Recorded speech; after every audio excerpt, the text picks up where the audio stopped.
cutoff. And so we have quorum for the GPAC, and I see that other folks are filing in. So why don't we get started? Ron, do you want to share your screen?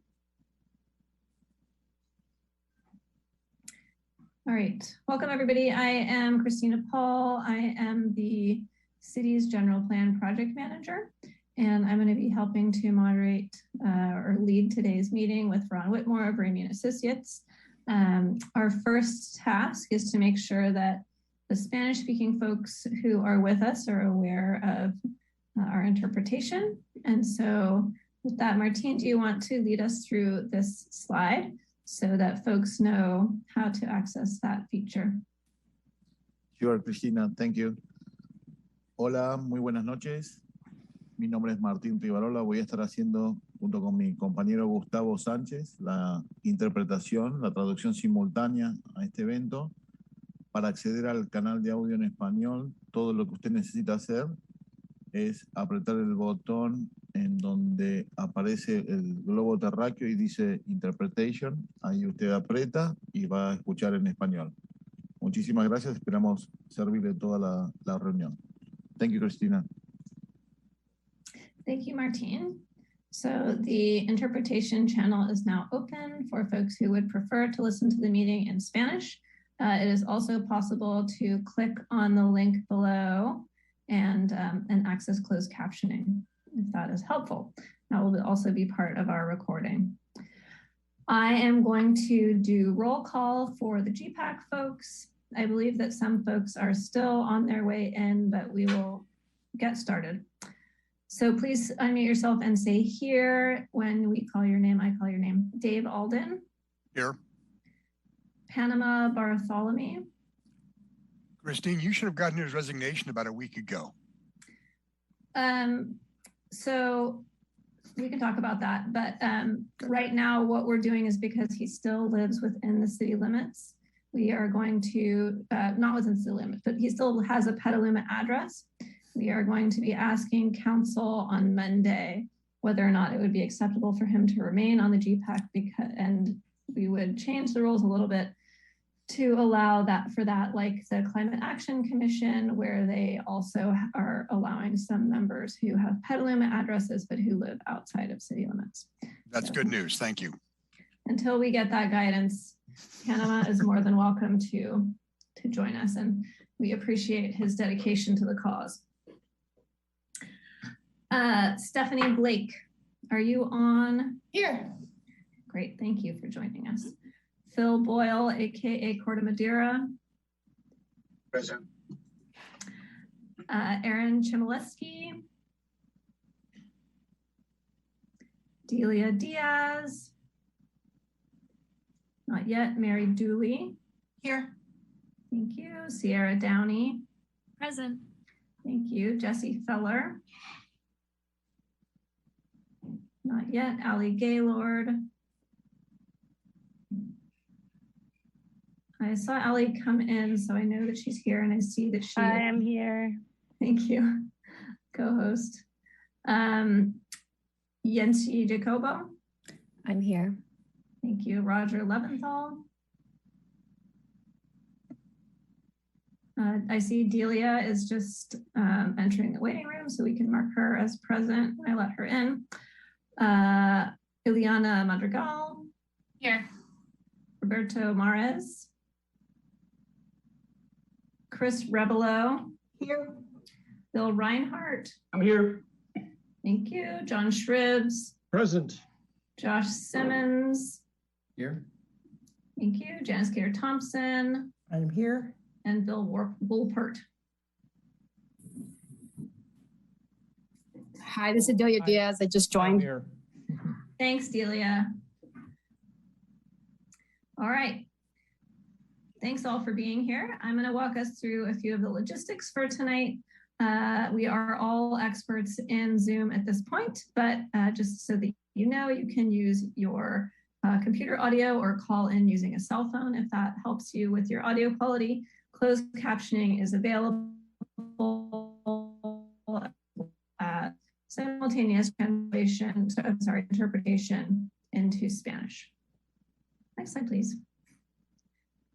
Please keep yourself on mute so that we don't get any untoward echoes. All of the GPAC members are co-hosts, so you should be able to mute and unmute yourself. If not, frantically wave, and we will enable that for you. And we will allow members of the public to unmute when we have a public comment session. Next slide, please. Please also, GPAC members, keep yourself on video if at all possible. This helps us to ensure that all the people who we have as listed in the meeting are actually here in the meeting and paying attention to the meeting. Otherwise, we might end up with issues of having a quorum. And also the folks who are watching us really appreciate knowing that you're here. Public folks, if you could please keep your camera off and less speaking, that enables folks to continue to watch the GPAC members. Next slide, please. You can raise your hand if you want to speak. That will either be in reactions or if you click on the participation or the participants bar, that will allow you to raise your hand also. And for the public, we're going to ask that you only raise your hand during a public comment session. For any technical difficulties, please email Eric in English or Martine in Spanish, and their addresses are here. Next slide, please. What we are going to go through tonight, we have really exciting tools to share with you. So in addition to going through our roll call and meeting overview, which is right now, we're going to stop briefly for public comment on any item that is not currently on the agenda.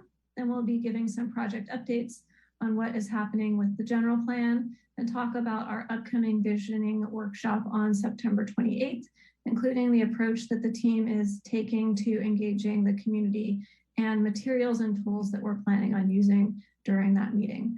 We are then going to follow with public comment on those agenda items and any final thoughts that GPAC members have. Next slide, please. All right, so Ron is going to be sharing the timer, but Eric, if you would like to be in charge of calling on folks, that would be really helpful. Members of the public, if you are here and you wish to give a general comment to the GPAC, please raise your hand now and Eric will call on you and you can have your 2 minutes to give comment. Eric, do you see anybody with raised hands? Roger Ramathal joined late. Sorry, I've been trying to raise my hand. I just got off mute, so sorry about that. Thanks for joining, Roger. All right. Not seeing any hands raised, Christina. Okay, well, this is not the only opportunity. We will come back to public comment and folks can let us know what they think at that time at the end of the meeting. Thanks, Eric. All right, Ron, please take it away with the project updates.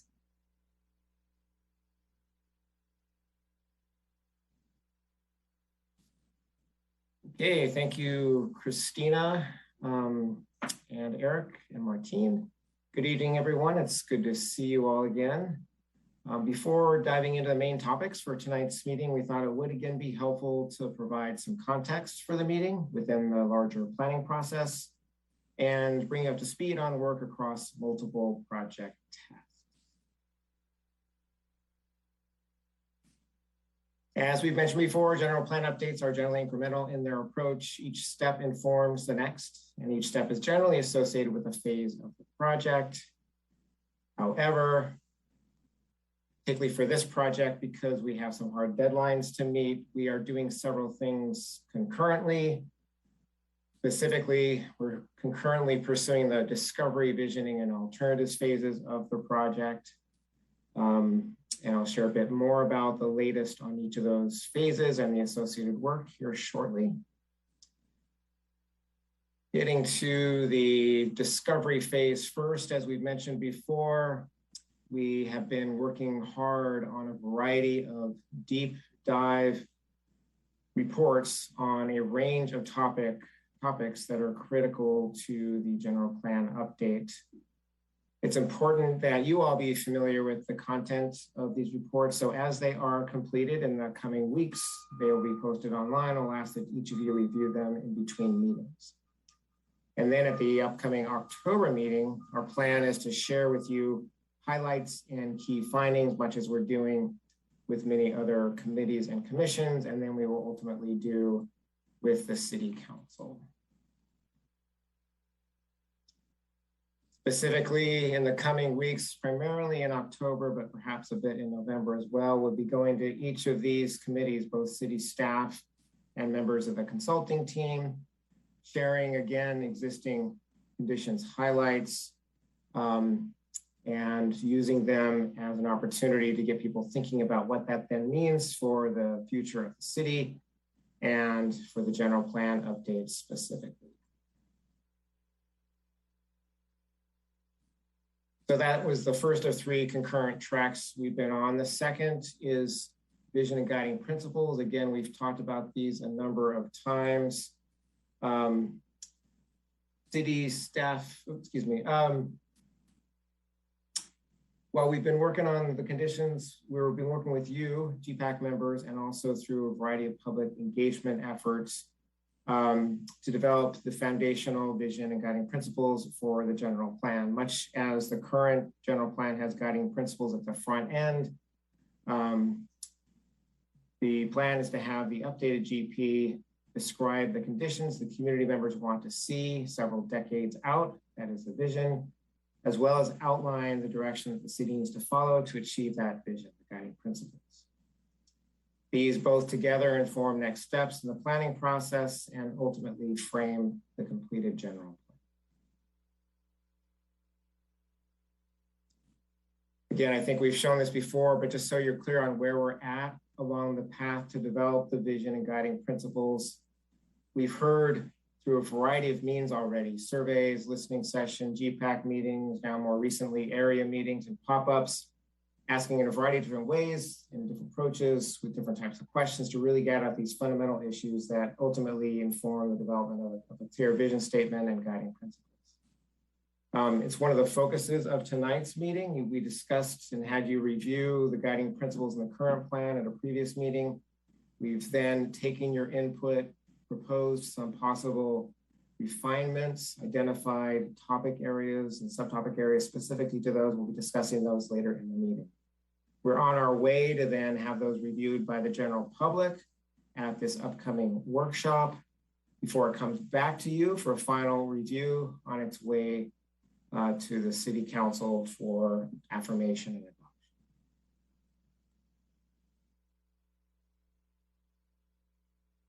And then the third of the 3 concurrent tracks we've been on for some time is the alternatives phase. And we've been focusing on areas of discussion. Sometimes we refer to them as areas of change and stability.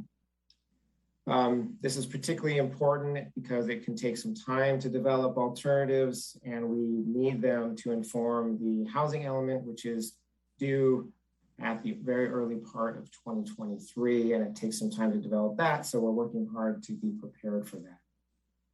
It also informs the alternative land uses that we look at during the alternatives phase and compare and analyze to help the community come to a decision about a preferred settlement pattern for the future.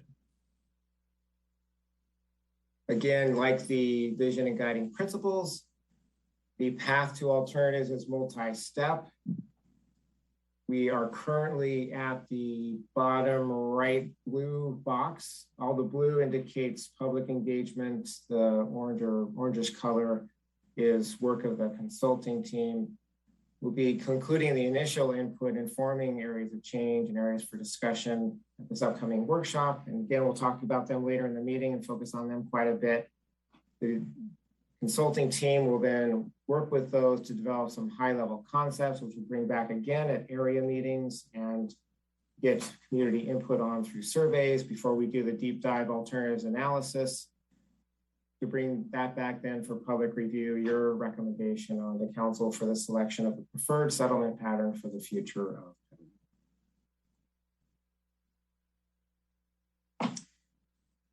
So those are the 3 concurrent tracks we've been on. And just to recap briefly, we talked a lot about the area meetings we held recently at recent meetings, and also the pop-ups are ongoing. Just want to share a bit about how those have been going. Many of you participated in area meetings. We very much appreciate that. A complete summary of the meetings is being prepared, but is not yet complete. Initially, we've been focusing on compiling the input that informs the areas of change and stability, or the areas for discussion map, which we'll introduce and discuss tonight. Written meeting summaries will be posted on the project website, but we don't currently have plans to post the videos from these.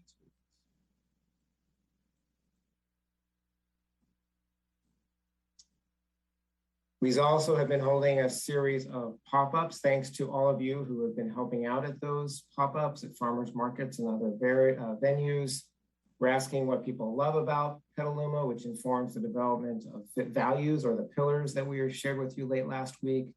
Also ask people about their priorities, which will inform the vision and guiding principles. We also ask about some specific areas where people would like to see different types of new development, and how they would like to see the city evolve over the next 10 to 20 years. And then we also have a board dedicated uniquely to mobility improvements that people would like to see. We've held 4 pop-ups already, and more are in the works. At least 3 more in the coming weeks, plus the city is working hard to have an unstaffed pop-up in the library between the live pop-ups. So the people who are passing through the library can share their thoughts and comments. Thank you again, GPAC members who've assisted at the pop-ups and who are also helping to arrange additional pop-ups at community venues and events. We haven't yet compiled all the pop-up data, but I did want to give you a teaser, stressing that these are very preliminary findings based on a very small subset of the input we've got. But I did want to give you a sense of like what we're going to be doing with this is a representation of the question, responses to the question about priorities. And so just again, a very small sample size, but we will use this information to prioritize issues for the city, which informs vision and guiding principles and the direction of future policy development as well. So finally, just how this all comes together in the coming months. Tonight, we explained our focus in October. Again, we'll come back with existing conditions, insights. Well, then in November, we don't have time between the workshop at the end of September to complete an updated draft of vision and guiding principles. So we want to bring those back to you in November, so you can make a recommendation before they go to council for consideration in December. Meanwhile, in the public venue, we're, as I mentioned, hosting the visioning workshop at the end of this month. And then during October and November, we'll be, as I mentioned, holding a series of committee and commission meetings, which obviously are open to the public, highlighting findings from the existing conditions work. Also be planning some educational forums, taking a deeper dive into some particularly high priority issues in the city.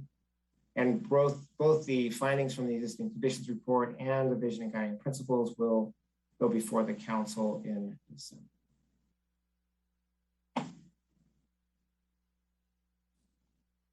Okay, so that's the update. And now I want to just shift our attention to the visioning workshop that's upcoming. As we thought about this meeting relative to all the engagement we've been doing, we thought it was a unique, opportune time to check in with you kind of on an interim basis. Again, we haven't had time to digest and organize and synthesize all of the input we've received so far. We continue to receive input through pop-ups, but we did want to come back to you with some preliminary findings and also share with you our work for the upcoming visioning workshop, and give you an opportunity to ask questions, provide feedback, suggestions for how to make it the best experience for the community as possible.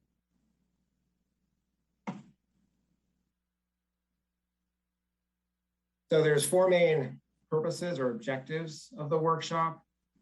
The first is, again, there's going to be some people we expect that haven't yet learned a lot about or aren't familiar with the general plan update. So we will provide an opportunity for people to learn a bit about the process and the outcomes. But otherwise, we're mostly focused on inviting people to help us develop the vision for Petaluma. We're going to get at that through two different questions. One, inviting people to share a short statement describing what they'd like to see in Petaluma 20, 30 years out. And also ask about some big picture or big ideas that people have. Ambitious, shoot for the moon types of ideas that they would love to see happen in Petaluma in the coming decades. We also want to bring to the community the draft values and guiding principles, which we'll be discussing tonight, and get additional feedback and confirmation. And finally, similarly, we'd like to share with folks our initial summary of what we've heard already through a lot of engagement about where people around the city, where specifically, in which geographic areas and neighborhoods people would like to see change and what types. So we'll be asking specifically about those areas for discussion.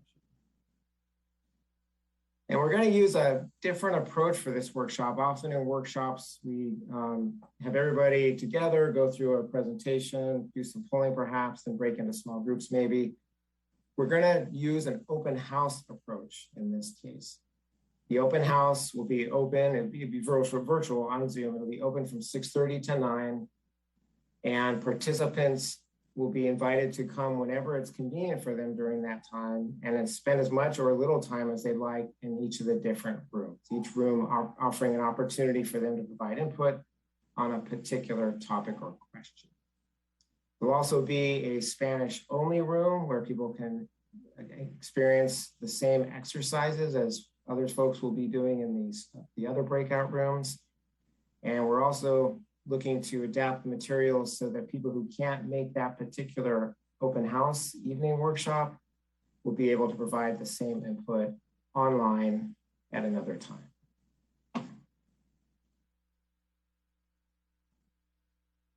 So the way this will be designed is people will join the meeting via Zoom and they'll come into the main room. And in that main room on the slide will be a quick orientation, a map of the different rooms available to them, as well as some links to some quick polls. One is a simple sign-in so we know who's there. Separate poll will be similar to what we did at the area meetings, asking about some basic characteristics of participants so we can continue to track how representative folks who are sharing their input are of the broader community, and then also a priorities poll, much like we're asking at the pop-ups.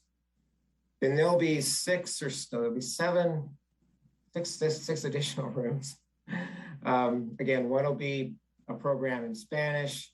The others will each focus on different topics and related questions. So one will be visioning, where people basically should be asked to share a short statement describing what they think a headline about Petaluma would read, how it would read in 2045.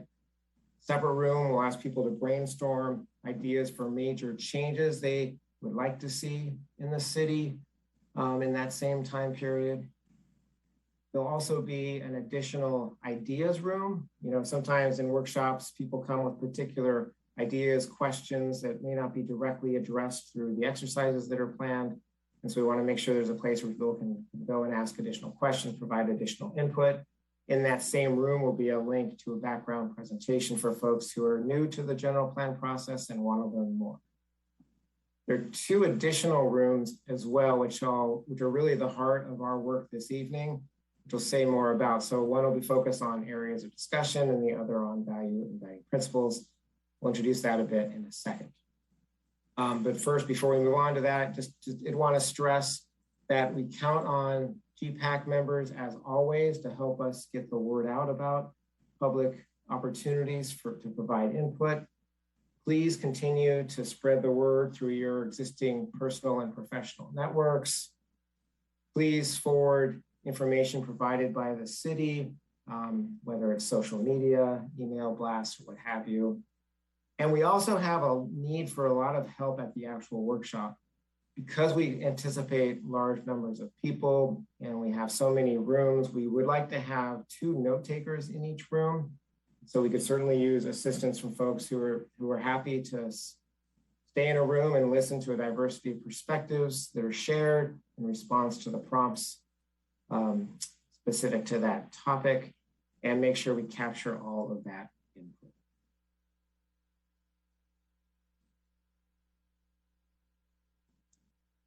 I'm almost done, and we'll get into the meat of the exercises. So we have 2 draft sets of material that we're planning to use in the workshop.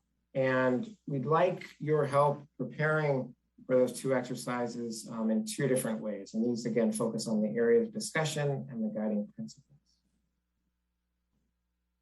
We both are looking for your input on the approach to getting input on these topics, these working draft materials, as well as get, and we also actually going to use your input to further refine the material in advance of the workshop. So the first piece we're going to focus on tonight is the areas for discussion. We will zoom in on these areas more closely as we get to that exercise. I just want to provide you a little background on where these came from.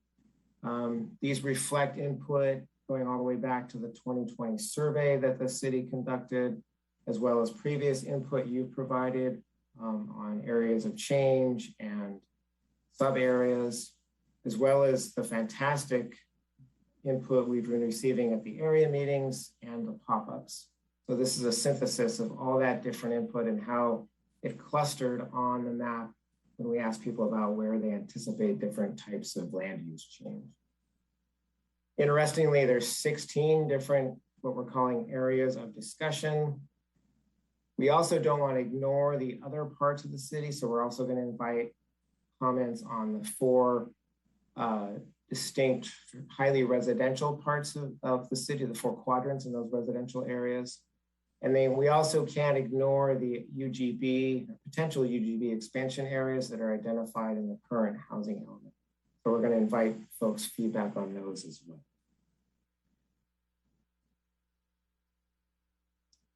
So what we're going to do, actually, let me back up. So that'll be the first of 2 exercises. Then we're going to use a Mendy poll to get at this. And then we're going to come back again as a group and review the guiding principles and the pillars that were shared with you last week. See if you have any additional comments on those, and we'll record those, make refinements before we bring them back to the community at the workshop. So what we are doing, or what we're planning to do, is use Mendy to get people's feedback on these potential areas for discussion. And for each of them, and it's 16 plus. For each of them, we're going to ask 3 quick questions. One is, what level of change on a scale of 1 to 5 people anticipate or would like to see? 1 being maintain as is, no fundamental changes in the character of the community, but making it more livable, safe, and for higher quality life. Those include mobility improvements, parks enhancements, that sort of thing, trees. 3 being some redevelopment, some change in land use or mix of land use, including some of the existing development and new and or higher density uses. And then on the far end of the spectrum, transform would be areas where you'd expect or want them to be significantly different than they are now. Fundamentally look, feel, and function very differently. And this could be either new development in vacant areas or significant redevelopment of existing built areas or dramatic changes in use or density.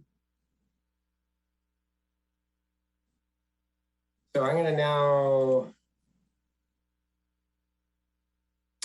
so as we've done at previous meetings, we're going to use Mendy for this. So if you either have if you have another device at your disposal or want to use another tab in your browser, we invite you to go to mendy.com and enter this code. Members of the public, you're welcome to do that as well. This obviously is a small sample size. We're certainly going to use the input, but it's going to be complemented by the input we received at the workshop as well. And Paul, I'm going to turn it over to you to say anything else you need to say about Mendy. Then I can also share the next slide. And then we'll switch sharing here. You can run the poll. Yeah, I think you covered it, Ron. That's great. The next slide, if you are on a mobile phone device, there is a QR code that you can scan with your phone. And that should also bring up the Mendy poll. And again, that code is 5728-9645.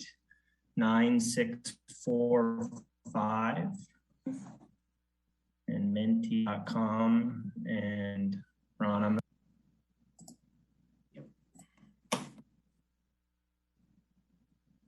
And while folks are getting into this Mentimeter, let us know if there are any questions that arise for you. we really do not only want to gather your input on these slides and questions, but we also want to know what you think of how this will work for the community. It's going to be a little bit different. Janice, I do see your hand, so I'll finish and then call on you. It's going to be a little bit different for the members of the community because right now we're time constrained. We're all doing this together. And so we're going to work on getting through these quite a few questions fairly rapidly within the next half hour. And there are a lot of them and they're really interesting, but that does mean that we're going to have to keep moving. For members of the community who are participating in this, they're going to be able to do this at their leisure. So there's not going to be the same effect of us saying, okay, now we're going to have to move on to the next one. And so what we want to do here with these slides is we want to orient folks to where we are. So right now we're looking at the North McDowell area. That includes the Corona Road potential station. Maybe Janice will be saying, hang on, you didn't include the Corona Road intersection. And that's fine. Folks can give comments on areas that are nearby. And what we want to know is, what do folks think of in terms of this level of change? And then we'll ask those other two questions that Ron mentioned around what might be good uses here, and then any other additional comments, so that if folks want to talk about transportation or things other than land use, which we haven't pre-populated, that's the place for that to happen. Mary, did you have a comment? Quick question before I vote on the Area A. This doesn't implicate if, let's say I pick 5 transform, that doesn't mean anything about number 1 and number 2 expanding. Right. This is only Area A. Good. Number 1 and number 2 and B and all of the surrounding residential areas are separate. Good. So we'll have separate questions on that. Thank you. Yes. Janice, did you have something you wanted to contribute? Janice, you're on mute, so you can go ahead and unmute yourself. So how are we actually answering these? I'm not sure. So do you have a phone? No, I have it on there. I'm looking at it. Okay. So what you can do, and I'm not going to do it right now, but you can pick one of the options and then press submit, and it will show up on this bar chart. And we can see how many folks have answered. So right now we have 14 folks who have answered. Paul, do you have a count of how many GPAC members we have? I can't see everybody right now, but I know a lot of people have come. So 16 seems somewhat reasonable. There were a few folks who hadn't shown up yet. Paul? Yeah, I think 18, 19, we're at 17 right now. So we're getting there. Great. Yeah, and as Christina mentioned, we are going to have to work through these pretty quickly. You'll get a hang of it as we get going. One other quick thing, Paul, could you hover over quickly there we go. So in addition, so for each of these, Christina is going to share a quick kind of orientation of the area, but we also have summarized here, and it's certainly not comprehensive, previous community input we've received about each of these areas for discussion. So in this case, we've heard about developing mixed-use affordable housing around the SMART station, completing a retail destination, also in the vicinity of the SMART station, and improving mobility safety in the area. So I think we're ready to move on. The next type of question is different. This one is really about anticipated level of land use change. The next one is about the specific type of development that you would like to see in that area. In this case, you can choose as many as you think are appropriate. So if you think a mix of uses is appropriate, you can click both mixed use and the specific types of residential and or non-residential that you think would be appropriate there. And just like the ice cream cone icebreaker that Dave likes to use, you'll see more dots associated with the more popular responses. Again, this is that same Area A in the northern section of the city. And just so you know, the next question will ask you about other ideas. And so we know that these first two questions are specific to land uses. So the third one is other types of improvements. So that's where you could add comments about mobility, parks, lighting, trees, etc. Recording stopped. Recording in progress. And what is interesting about this poll, and I see that a bunch of folks are getting the hang of this, and you'll learn the categories that we're talking about. So as you move through the 16, 17, 24 different categories that we're going to talk about, you'll be able to do this faster and faster. And what's exciting about these from a nerdy data perspective is that these mirror the questions that we have been asking in the pop-ups. So if you came to any of the pop-ups, you know that we had these stickers that reflected each of these uses. So we'll be able to compare the data from this exercise to that data that we got in the pop-ups and aggregate it all together. And that's the beauty of using different modes at different times to engage different people around similar questions. While you're having trouble advancing there? Okay, there we go. So again, here you have the opportunity to type in any responses you like, and you'll begin to see a word cloud populating. So again, other ideas for improvement or change in that same Area A North McDowell.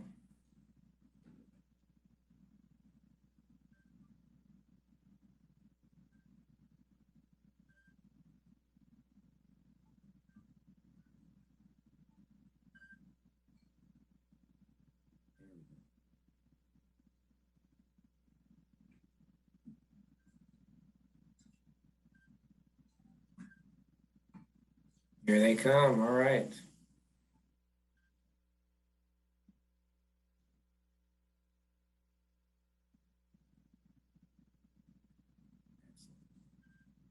Okay, again, in the interest of time, this is not going to be rushed at the workshop, but in the interest of time tonight, oh, that prompted some more responses. All right.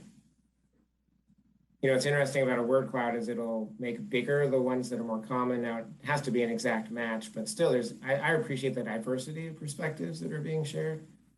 So thank you all for that input. So again, apologize for the rush, but we are going to move on to the next area. This is really useful feedback. And you'll have the same opportunity at the workshop if you'd like to provide additional ideas as well. So Area B, Christina, you want to orient us to Area B?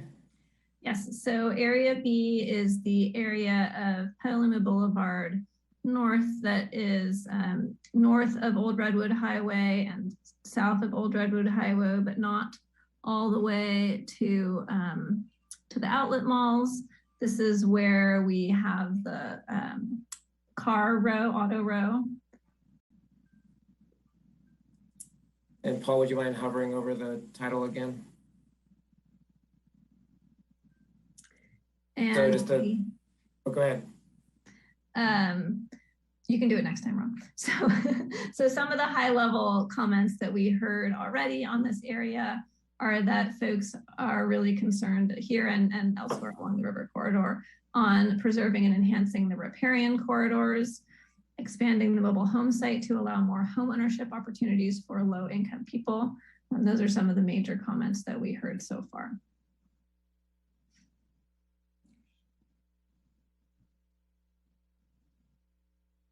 Interesting diversity of perspectives on the scale, level of change.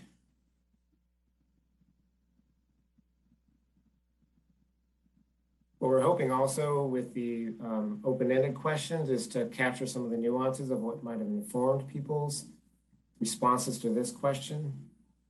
Like for instance, maybe it's maintained in proximity to the river, but some redevelopment in other parts of that Area B. So yeah, Paul, go ahead. So again, for those folks who think that development would be appropriate in at least parts of that area, what type would you like to see? While folks think about that, Mary, what do you have on your mind? Thank you. Yeah, it's very challenging when one area is important to preserve as our natural resource and our kind of untouched, pristine upper reach. Another part is an auto row. And I've never agreed to this glomming it all together into one section. So I picked maintain, but because the choices are so limited, to pick anything else suggests development. So, this was a very tricky one. So I'm explaining in hopes of garnering other people's like just understanding of that. So anyway, I'm unmuting and voting for open space. That's really helpful, and a good reminder that if you think any of the areas as defined should be revisited, like maybe it would be better to distinguish the more natural areas of Area B from those that are already developed or have a history of development that are not in harm's way. So thank you, very useful comment. So Michelle, if you could be sure to capture that in the notes, that'd be very helpful. Janice, looks like you had a question or comment. The way I was looking at the map, it's actually on Petaluma Boulevard, not where Auto Row is. So that the map was showing just on Petaluma Boulevard from Corona north. Okay, so clearly we need to be clear about the boundaries of the area that we're talking about. Right, because I don't believe the mapping was showing Auto Row. That's different area. That's on the other side of the river. So this is on the west side of the river is where that mapping is. Thank you. Janice, I think it showed from Petaluma Boulevard to 101. Correct, but I think it was on the boulevard. It did not go on Industrial Drive, and Industrial Drive is where Auto Row is. But it went all the way to 101, which would include Industrial Drive. Did it? I wasn't sure. I think so. I thought it didn't. This is excellent. We will go back and make sure the boundaries are clear relative to well-recognized landmarks. We can add some more streets on there. Yeah. So in the meantime, we do need to continue moving along. I can't believe nobody has other ideas for this area. Oh. There we go. Thank you. And if you see, just as Ron said, if you see ideas that you really like, you're welcome to put your own ideas in, or you can mirror them and they'll get bigger on this chart. Mary and Janice, you guys still have your hands up. Is that because you would like to speak, or they're just still up? Sorry. It's okay.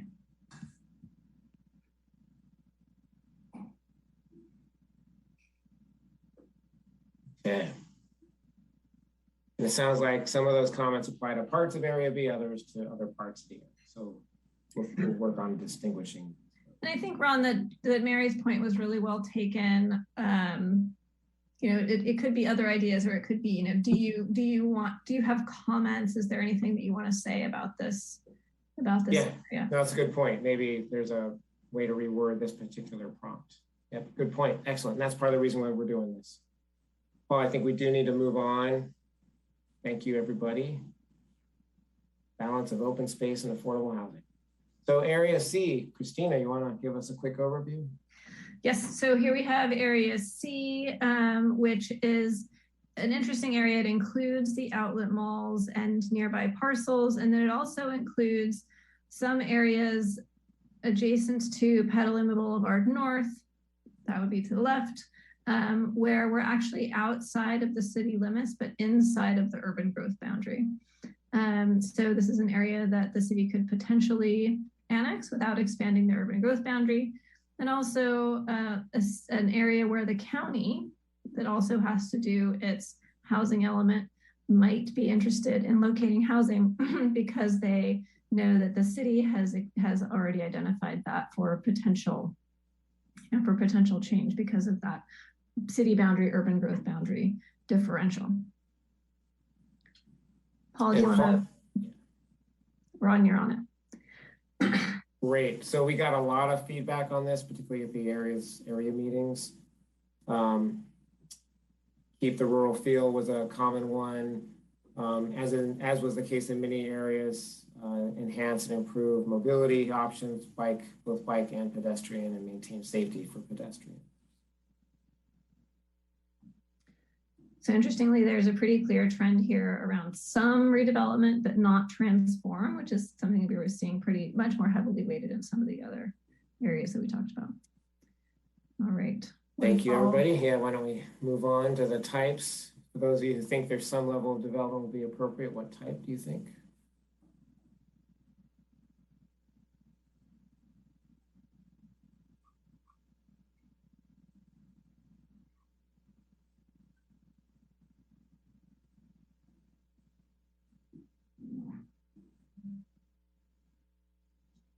I see a theme already. The GPAC wants mix of use everywhere. And lots of housing. And open space. Yes.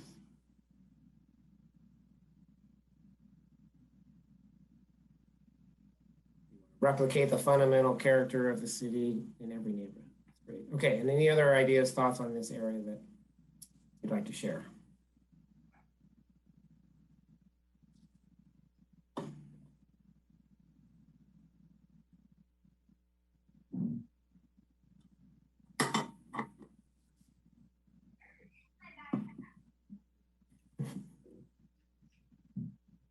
Wow, there's 2 votes for Gateway concurrently.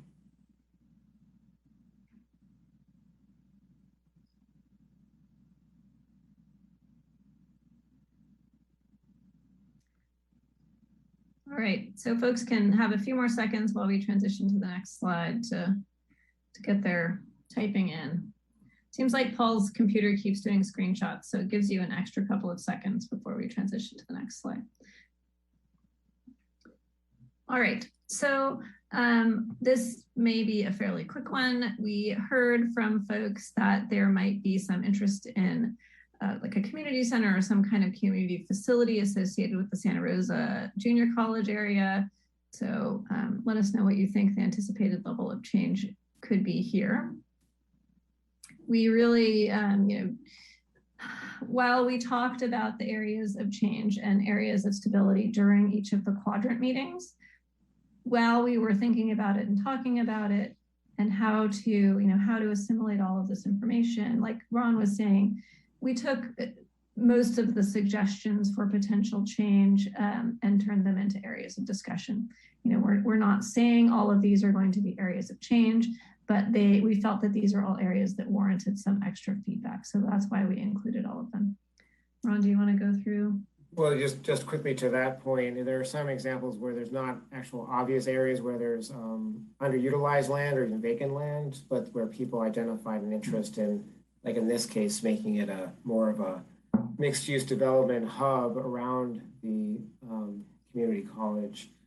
And likewise enhance the connection then of that node in the city to the rest of the neighborhoods and corridors in the city. Great, so we've got 17 folks responding. Shall we move on? So if there were opportunities for development in that area, what specifically would be most appropriate around the junior college? And if nothing, then you can say nothing. That's a good point. Maybe we should add a no change option here. Mm-hmm.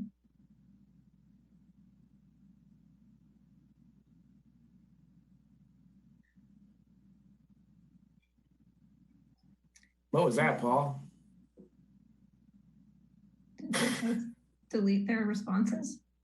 Yeah, Never seen all the grapes get crushed. I think they all came back, but they filled the floor for a minute. Yeah, that wasn't me. All right, thanks, Paul. I think we're ready for the next area, or the next question, excuse me. So other ideas specific to the area around the junior college?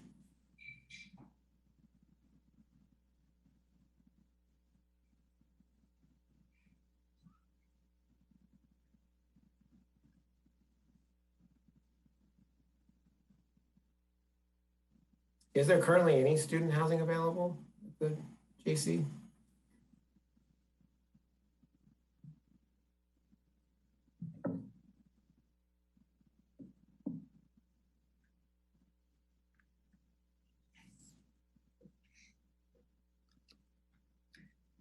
All right, shall we keep moving?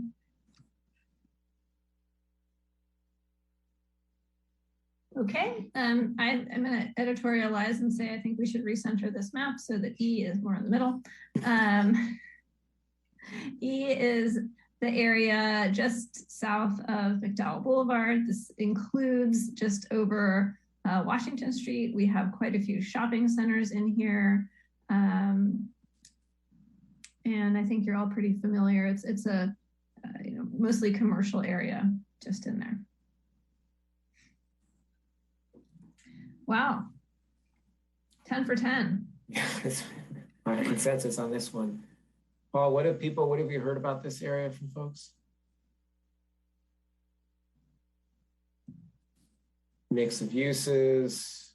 Several people identified specific shopping centers where they'd like to see change.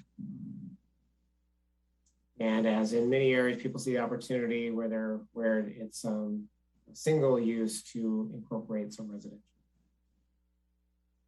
Ron, I'm going to let you take these next couple. Gina Benedict Petnick of Public Works seems like she's trying to get in, but is having trouble. So I'm going to see if I can help her. Sure. Yeah, absolutely. And since you'd like fairly transformative change in that area, what specifically do you have in mind?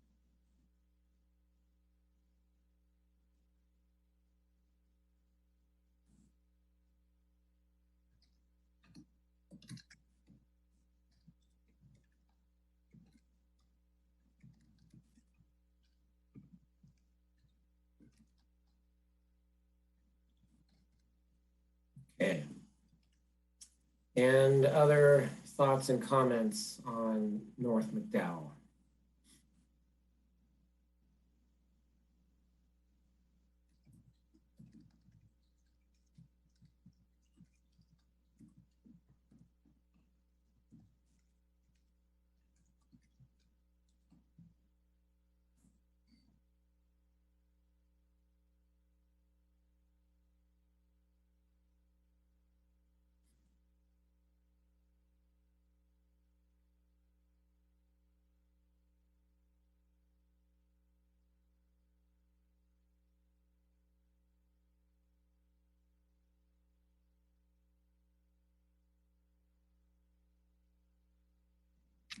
I'm curious if whoever put upzoning in, if you had a specific type or intensity of development that you think would be facilitated through upzoning that you'd be looking for? That was me, and I was thinking like, I don't know, apartment complexes, things like that. Okay. Christina, I don't know if you're back, looks like you're not yet. So the next area F, is the area right sandwiched there between the river. No, I can do it. I can do it. Go ahead. So this is a fairly large undeveloped parcel that you see driving along 101, an area of much discussion. It is identified in the current housing element as a potential site for housing. There are quite a few opinions on this site, and we will need to think about it as part of this process. Do we want to continue with that housing designation, or is that not appropriate anymore? Ron, do you want to talk through these points that we've heard from folks? Well, just to reinforce part of what you shared already, is there is quite a bit diversity of perspectives across many folks who like to see it preserved, particularly because of its proximity to the river, but others who see it still having potential for additional housing. And of course, lots of people have perspectives on the Rainier Crossing. Yeah. Mary, what are your thoughts? Clarification on the word maintain. You said maintain in regards to what it's been slated for, but we're voting the maintain. If we vote for maintain, is to keep it as it is physically. I want to get clear on that, what I'm voting for here. That's helpful. The current use. Yes, current uses, but with potential enhancements, but not a major land use change. Yeah, what's on the ground right now? What's on the ground right now? Thank you. So Michelle, if you could capture that, that's a nice simple way to explain it in the directions maybe for the workshop. What's on the ground now.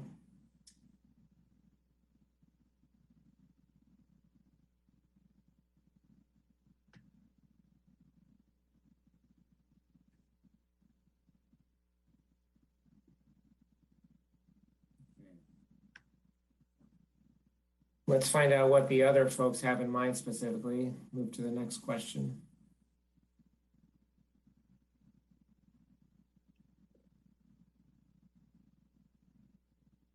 So those of you who selected other on the previous question, you could share a bit about what you had in mind specifically.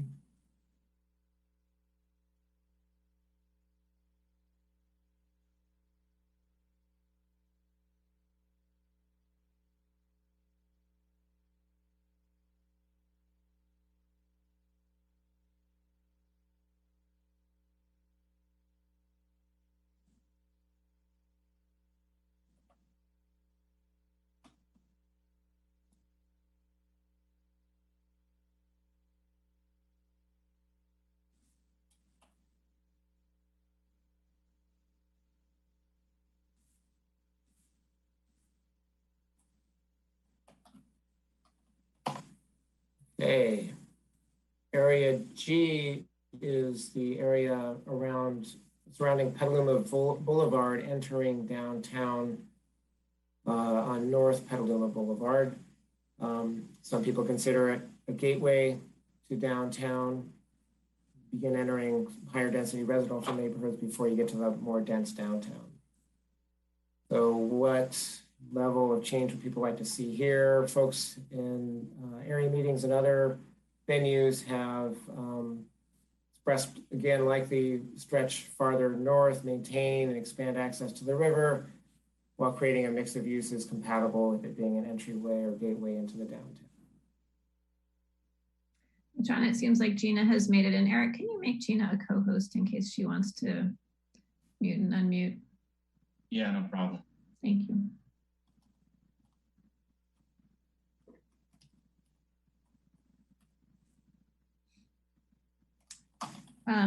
Paul, can you move the box so we can see what the red box is doing? All right.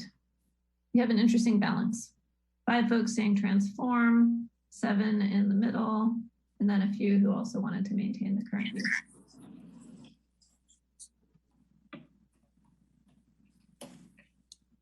And for folks who'd like to see change, what do you have in mind?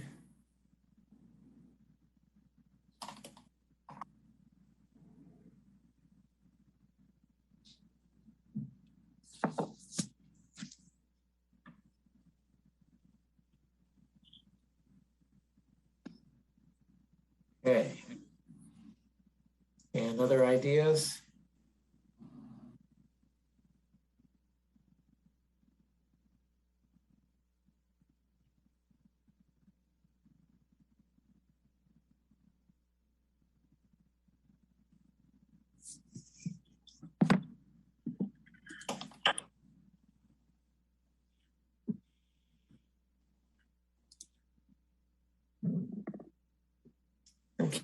Curious, for those of you who've been attending the pop-ups, are getting a similar response in terms of a pretty equal distribution of preference for different types of housing and variety of uses as well?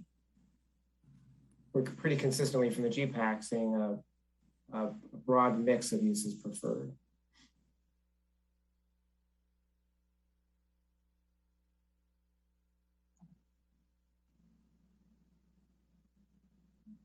Wow, all kinds of ideas for this area. Thank you. What's a walk-a-bum? It's a very new urban form. not a person. Scooting around. It's like recumbent walking. Sounds like a know before you grow topic. All right. Okay, so, downtown. Sorry. Do you know where this one is, Ron? I Call think this area downtown. Not too much fun. Okay. We call this area downtown.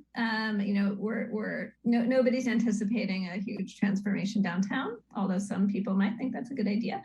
You know, we really do want to hear what folks think is appropriate to see downtown. And Paul, do you want to show the top down? Yeah, this is a good example where we're showing a very small subset of the diversity of comments we've heard so far. This is by no means the full set, but a lot of interest in preserving the historic character of the downtown, supplementing it with small pockets of variety of uses focused on infill.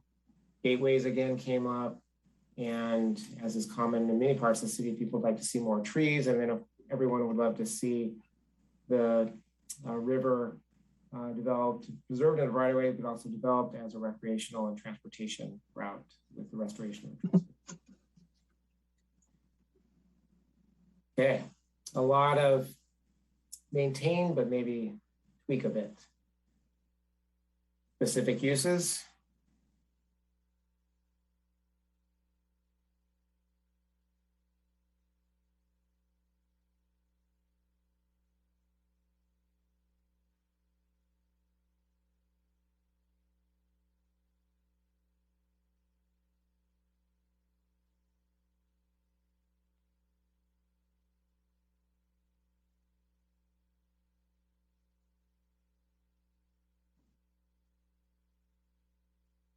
Okay. Other specific ideas for change, improvement, enhancement, elaboration on any of what drove some of your responses to the other questions?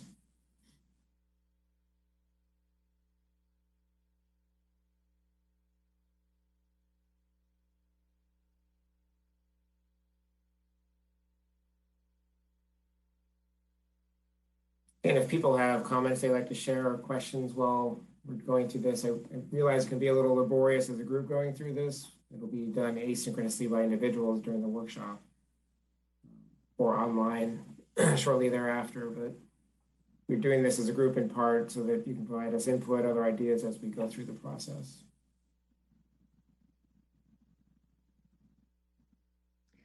Wow. I do appreciate that one of the first responses is trees in every area. I think I know which member of the public is sharing that comment. On the GPAC. So next area, across from downtown, standing along the area. Yeah, go ahead. Sorry, this is the area of Midtown and just adjacent to downtown on the other side of the river. This includes a big chunk of the area that is in the Petaluma downtown plan, the Smart Station Area Plan, including what is now River Shopping Center. I think I'm missing a word there. But then we're also, this includes the Clover manufacturing facility, as well as the corridor that really importantly along Washington leads from Highway 101 into downtown. And you'll notice, and I'm sure that you have, that what we've really done is we've highlighted areas that people flagged in all of these various outreach efforts as potential areas for change, but we haven't really flagged a lot of the single family neighborhoods. That's not because we're not anticipating any kind of change, but because we want to talk about those as a kind of type that we might think about. And so that's, again, we're going to ask questions about those specifically. And so, Ron, do you want to go through the previous input?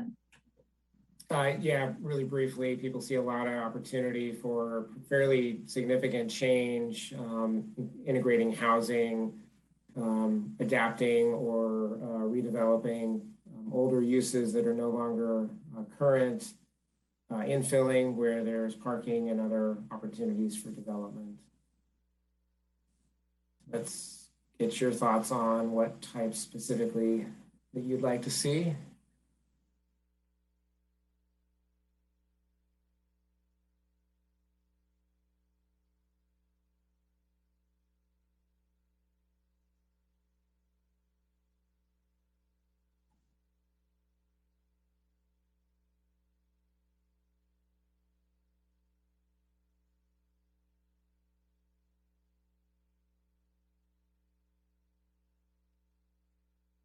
And other opportunities, other ideas for that area.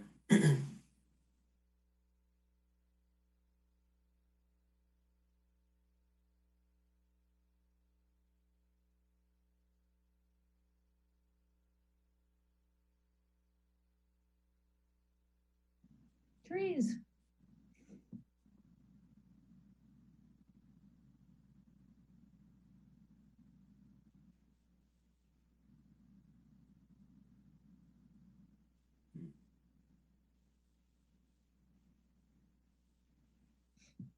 These are really interesting. And I like how a lot of them are really site specific. So, there's one around maintaining the granary, the feed facility that's right there, as well as some general ideas around transportation, housing, trees, transportation oriented development. Yeah. All right. Great. So we really wanted to call by itself. We have heard a lot about the fairgrounds. The community meeting that included the fairgrounds was our best attended meeting by far. Thank you to those of you who attended. And I do want to note that we are in the process of putting together a fairgrounds specific visioning process that is going to be running alongside the general plan process. It's going to be sort of a quicker, 6 or so month process where we're really going to be convening the community to think specifically about the fairgrounds. We have heard a lot of feedback and with a variety of different opinions about what should happen here. So some of it is here, balancing preservation of the historic uses and incorporating new uses, preserving the speedway, build on underutilized parking lots, build housing on the fairgrounds, add mixed-use buildings. Another that I heard quite a bit about was ensuring public access and making it more like a park. So we really have heard a lot here, and we're going to continue to gather. It seems like we've got a pretty significant number of folks wanting to transform this area.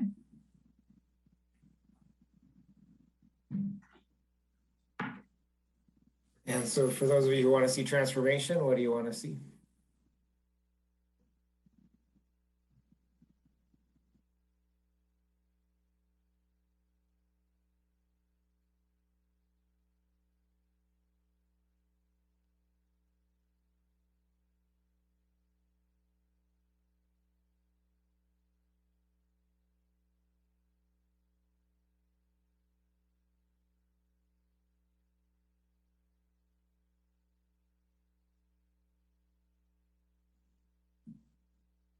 Okay, so don't redevelop it completely, leave open space, but then integrate housing with some other uses as well. Great. Other specific ideas about the fairgrounds?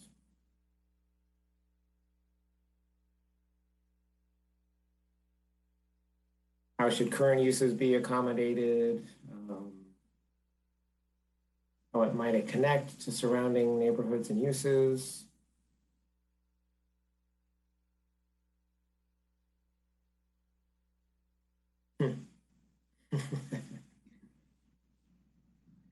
Little electric speedway. That would be interesting. We did hear quite a bit at the area meeting about the noise of the speedway. So that would quiet things down. Except for crunching of cars. As long as that doesn't happen. All right. And Martine Gustavo is here. So I think that Martine and Gustavo might be switching places in the translation. So Eric, if you can give Gustavo whatever permissions he needs, he's going to take over our translation. And now we're moving towards the south part of the city. You want to give us a quick overview of Yes, town? So this is a pretty varied and fairly large area. This includes the area around the Mary Isaacs Center, Lakeville coming into town, the Scannell property, Riverview, as well as the Target Center that is between the fairgrounds and Highway 101.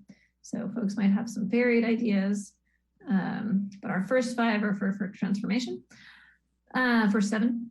So some input that we've heard are to preserve existing neighborhoods surrounding the fairgrounds as the fairgrounds are developed, to really focus on community and bike safety. That was a big theme in our pop-ups actually, and connections between downtown and east side neighborhoods, as well as folks that want to get out to Schollenberger and to create a bike connection across the river. This is also the landing site for the potential the potential Caulfield overcrossing, crosstown connector. Okay, so what types of uses then would we like to see there?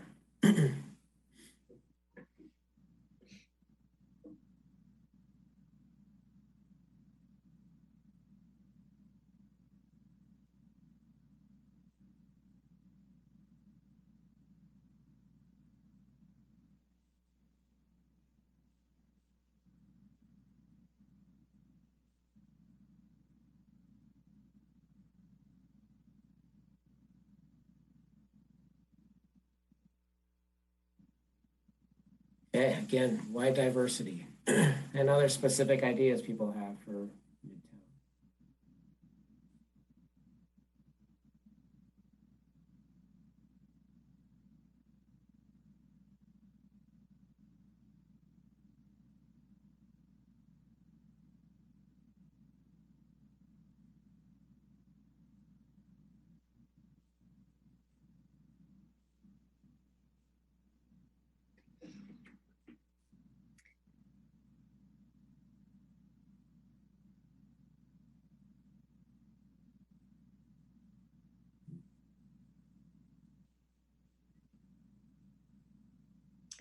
All right, so folks want to see some expansion of the urban tree canopy here also, as well as river-centric development I saw in housing. All right, now looking across the river from this area at South Petaluma Boulevard, that corridor that leads you into town and includes some of the area south of D Street between Petaluma Boulevard and the river. That gets you adjacent to the McNair Peninsula.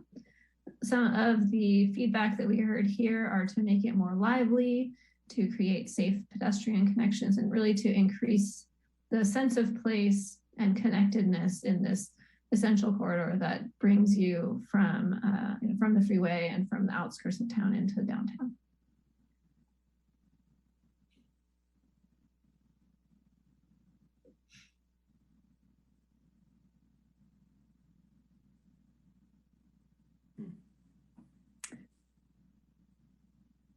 We're nearly done with all of our letters. Don't get tired. We're almost out of city. And so just thinking about that corridor on Petaluma Boulevard South coming into downtown, what do you all think is most appropriate there?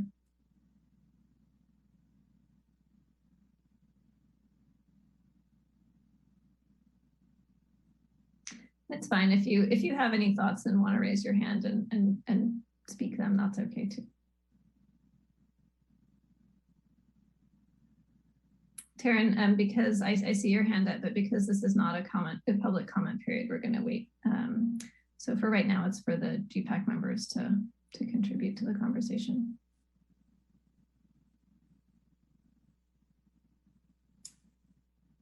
And other ideas for that area of South Petaluma Boulevard.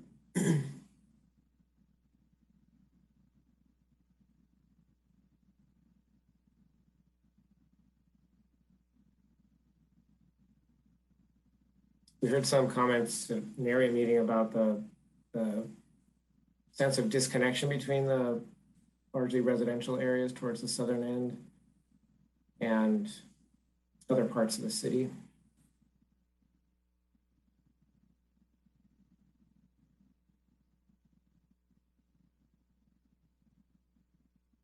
I appreciate the consistency of some of the comments. It seems like we're narrowing in well on some of this vision work that we're doing. Interesting note that that's another potential gateway for the city as well. Okay. Moving across the river again.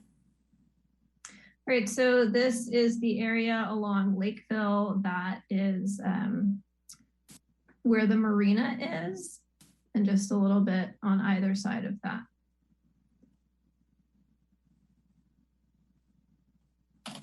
Before you go under and around on 101. What we've heard from the community here is an interest in building housing. There has been some housing that has gone in here somewhat recently. Adding traffic calming to measures on Lakeville Highway. Again, we really heard a lot about safety of pedestrian and bike connections between Schollenberger Park, which you're starting to see on the map, and other areas of town. And we've got one here, reduced parking on Petaluma Boulevard. We don't have Petaluma Boulevard here, so I think that's just misplaced.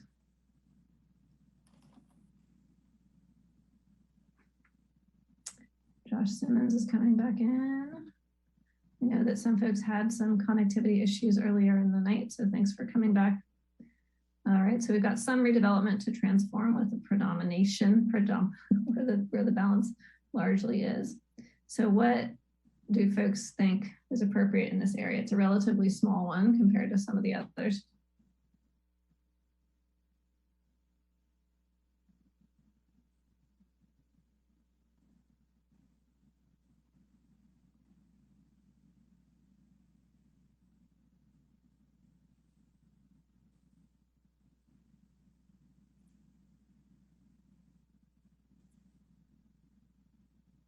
All right.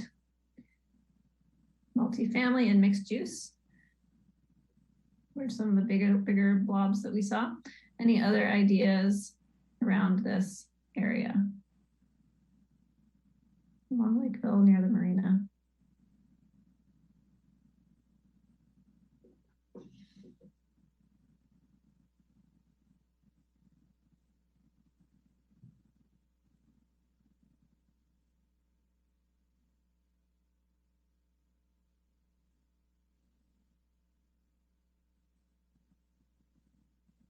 All right, I see quite a few again around safety, pet and bike safety, slowing down streets, as well as urban greening, building up a sense of place and beauty. All right, thank you. I'm not reading them all, obviously, but we are capturing them all. 3 more areas of discussion, and then residential comments and potential UGB expansion. Yes, so this one should be relatively straightforward. We're going to take away this notice of Sonoma Mountain High School just because that's pretty small. But Casa Grande High School, there has been a parcel here identified in housing elements for quite a while, as well as a fair number of projects that have been proposed and are going up across the road on Casa Grande. So question here is, what would folks like to see? Seems like quite a few folks want to see a transformation, but we also heard that folks would like to see an activity node or gathering area around high schools, and really neighborhood nodes that are out in these residential neighborhoods. Mary, go ahead. Thank you. Question is, if you say maintain, are you maintaining that there's a bunch of new housing developments going in, or are you, so if you're not interested in building a bunch of housing away from transit, what would you click on? So let's just say that the lowest level of development from what there is currently is maintain. We're not going to.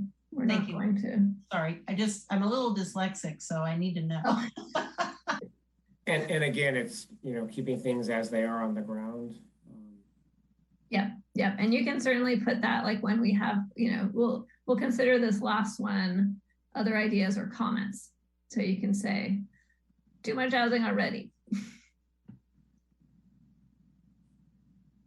And partially to that point, obviously part of as we shift into the alternatives development phase, in addition to community input, we'll be considering other analysis like pipeline projects, projects that are in the development pipeline, and obviously account for those, as well as other indicators like improvement ratios and FARs of existing buildings to inform our understanding of the potential for redevelopment and change.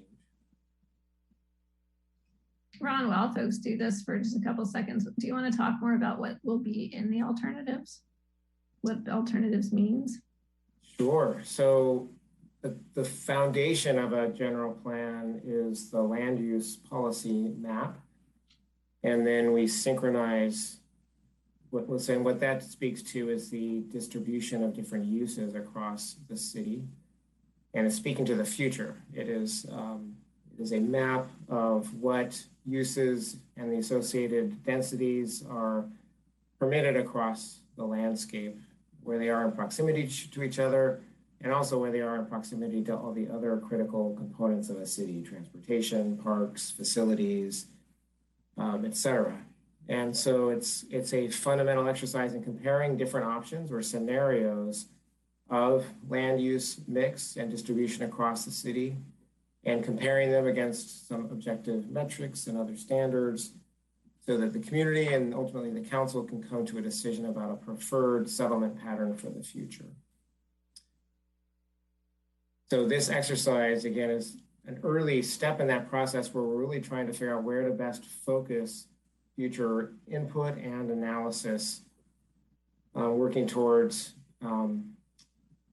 probably crafting the alternatives around different mixes of use and different types of change in some of these areas of discussion. Great, so this area that we're looking at, and thanks all for diving in, is the commercial and office park area that we have to the south of town. This includes the Kaiser facility, and as well as many other buildings. Some of the comments that we heard here are that folks wanted to add more uses to create some mixed uses in here. redesigning safer streets around Kaiser, protecting the marsh from development, and creating better access to Schollenberger. All right, so we've got a beautiful pyramid here where most folks are saying some redevelopment and some on either side of that. Okay, if you are thinking that there should be development here or even kinds of uses that you might want to maintain, go ahead and mark that down.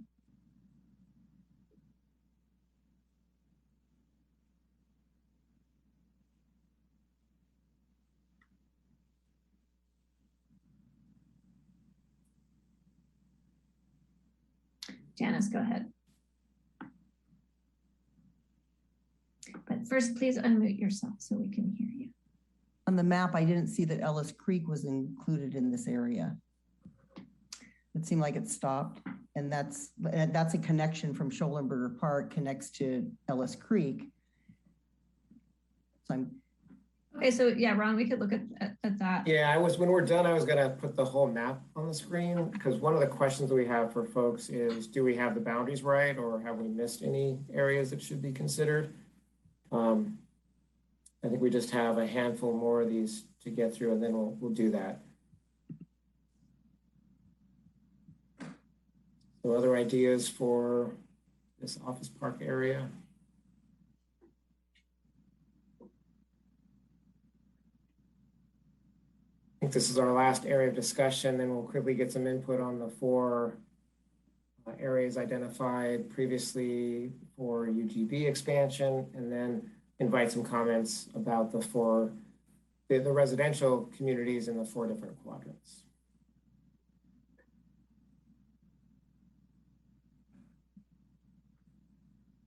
Okay, thank you, Paul. All right, our last letter. This is the Adobe Creek Golf Course. I want to note that this shape goes, it's all within the urban growth boundary. You can kind of see the orange line, which is underneath the city boundary, which is the urban growth boundary. This includes the area with housing, which is within city limits, as well as the area that is within the UGB outside of city limits. If you have different thoughts about those different areas, please do enter those in the comments when we get to that part. And of course, the golf course is closed at this point. All right, so a bunch of folks are saying they'd like to see some transformation here. And then a few who don't want it to turn over too dramatically. Right, if you were to see development or even the same uses sitting here, then what would you like to see? We don't have single family on here. So if you think that that's a good continuing use, then you can put other in, note that in the next slide.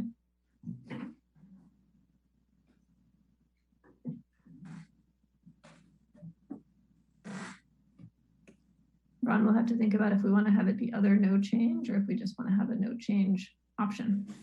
All right. So after we get through these ideas, I think, Ron, are we going to move to the residential neighborhoods or to the? You know, I think just in the interest of time, we'll quickly do the 4 potential UGB expansion areas, and with people's permission, forego the input on the residential areas for now, because we do want to turn our attention to the guiding principles tonight as well. And I do want to pause before we do that and get people's specific input on the map as it's currently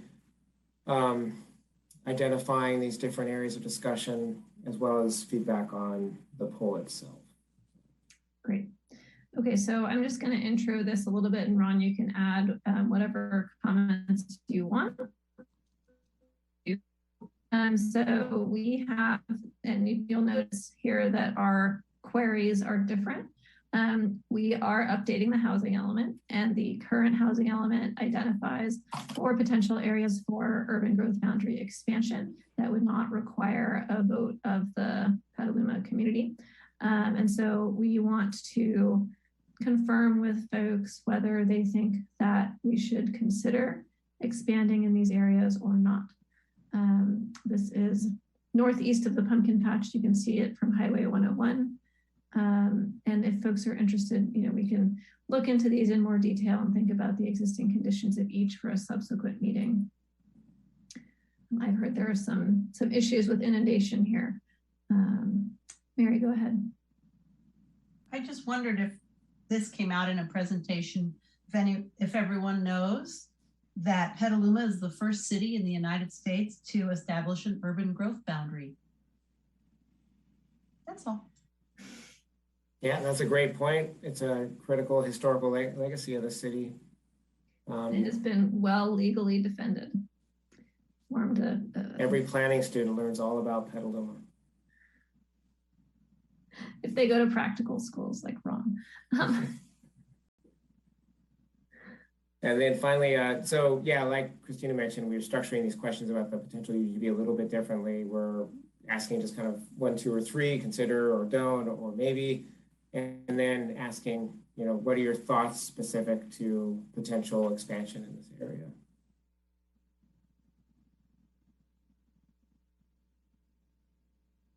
And maybe, I'm just thinking, maybe we ask a slightly more specific question, is like, what, why, or what was behind your decision or comment, right?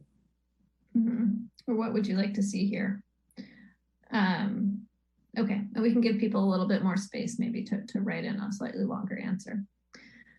Okay, I know folks have a lot of thoughts around this, and you are very welcome to come to the visioning workshop and think about it again. We will make sure to capture this meeting separate from that meeting.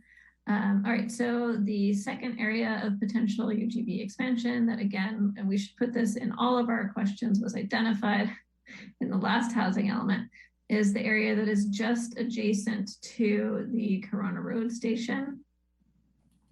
This is the Scott property, I believe, Janice. This is the one that you were, where I'm looking for you. The Scott property and the Fawcett property also. Thank you. Combination. Janice sent me a bunch of great emails about them earlier today, but I have not yet gone through them all. Sorry it was so late, but I was crazy day. And the information came in late to me also. I get it. Okay. So this is actually, one that we hear from the community a lot about in terms of it being relevant. Bill, I see your hand up. Are you unable to unmute yourself? If so, I will ask Eric to give you that power. No, I can unmute myself. Okay, and raise your fist. Okay, go ahead. Does this area include the multi-use bike path that SMART is going to provide? I don't know a lot about the detail, but it seems like Janice does. Janice, go ahead. I can answer that. SMART on the east side of the rail, that is where the bike and pedestrian path is going to be for SMART. So it will be contiguous with the Scott property. So that trail will take you to Pengrove and further. Does that answer your question? Yeah, no, that's exactly my question. So I'm wondering, that's I guess that's not considered a city path, even it's a SMART trail, and it's just like a railroad line. It doesn't have any significance in terms of the city then, other than getting our citizens to and from different places. Well, it interconnects from, the city, and then it, connects, and it'll eventually go to Santa Rosa. So it's just the trail that was connecting when we supported SMART. This is the trail. Right. Okay. But it wouldn't have to be city owned. Correct. Got it. Thank you. And that's a good example of another factor we consider as we're looking at different areas in the context of alternatives for the future. Is, obviously, in addition to pipeline projects, other planned improvements, but also on the flip side, we look carefully at constraints. I think in area number 1, someone mentioned that there's maybe flooding issues. And so we would look hard at the feasibility of different types of growth and development in each of these areas as a way to help inform the conversation and focus it on where there's true feasible opportunity.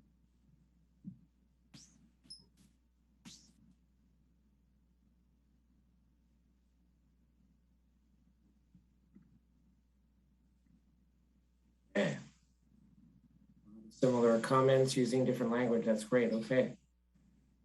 And area 3. All right, so area 3, this is near Freitas and Lakeville Highway. There, if you drive out on Lakeville, you're just adjacent to it. Right now, it's mostly open space. I believe there are some vineyards and that kind of thing out there. Folks are probably pretty familiar with this area. We did hear from some folks that they wanted to maintain parkland or open space. Some of the property owners out there I know are in fact interested in doing some development out here. It seems like the majority of folks are not interested in considering it, although some folks are. All right. Yes, Not sure. I respect that. All right, so we'll just take a few seconds for this one. Then we have one more expansion area. Yep. And we'll move on to our we'll get some quick feedback, then move on to our second exercise. Yes, thank you. Our priorities is the word that my brain was searching for. Yes. Values and guiding principles. Thank you. Is MO a technical term? I think that's more of all of these things, maybe.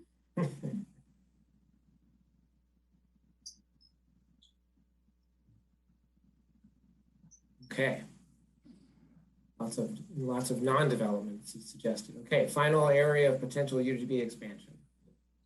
So this is an area where if you get off the freeway, it's heading to northwards. It would be behind you a bit along the SMART tracks opposite from Schollenberger Park. And did we hear anything on this area? This is not one that folks tend to have top of mind or mention in public meetings, but it is in that housing element. Is this where the asphalt plant was supposed to go? I don't know the history of that project, unfortunately. Janice, do you? No, it's not where the asphalt was going to go. It's on property where an Indian casino was considered. Right. Okay. So that's the property directly across from the south end of Schollenberger. We heard a lot of don't consider what was driving that vote.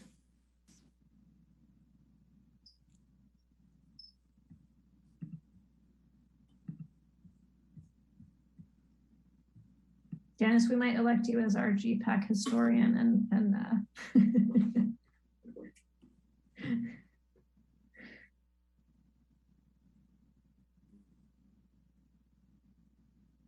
Yeah, it's another good example of constraints. And a big part of our existing conditions work is having a very clear understanding of a variety of current and projected hazards, including sea level rise and flooding.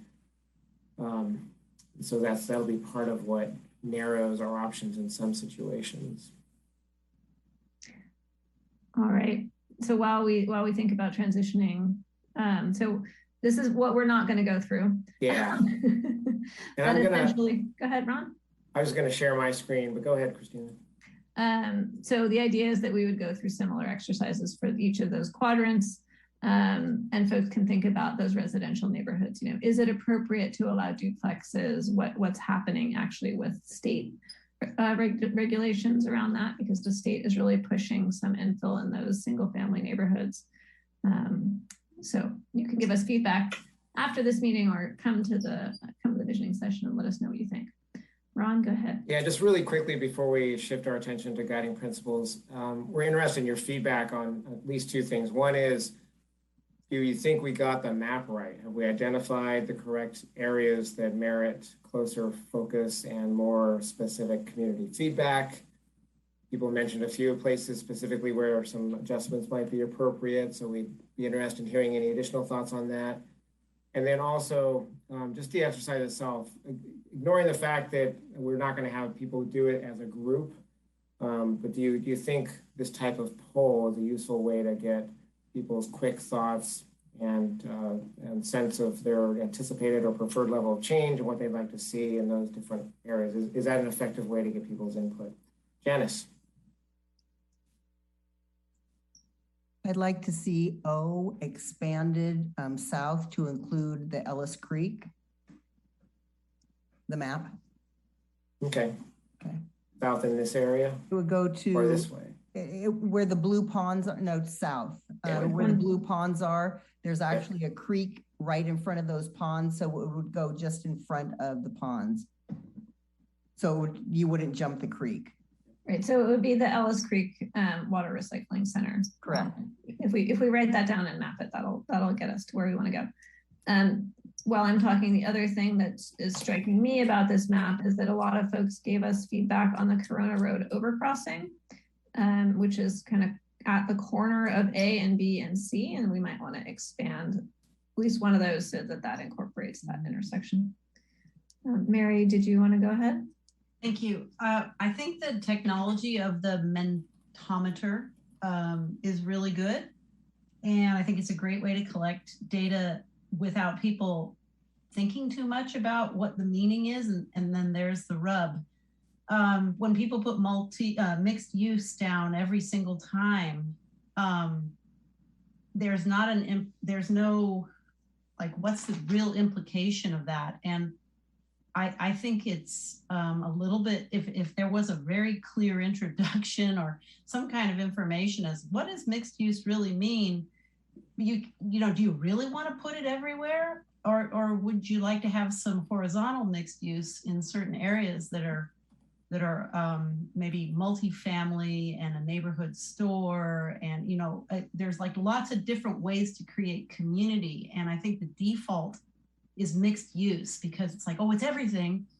So I'm just thinking about this as a collection of community input, but it's not necessarily like, people don't necessarily know what it means. Sounds good. So I love the technology, I love the quickness, but I'm wondering about the real content. Thanks, Mary. I was noticing something similar. I think there's so many options in that use question that we're going to have trouble distinguishing the real differences. So Ali, also another question, comment, suggestion?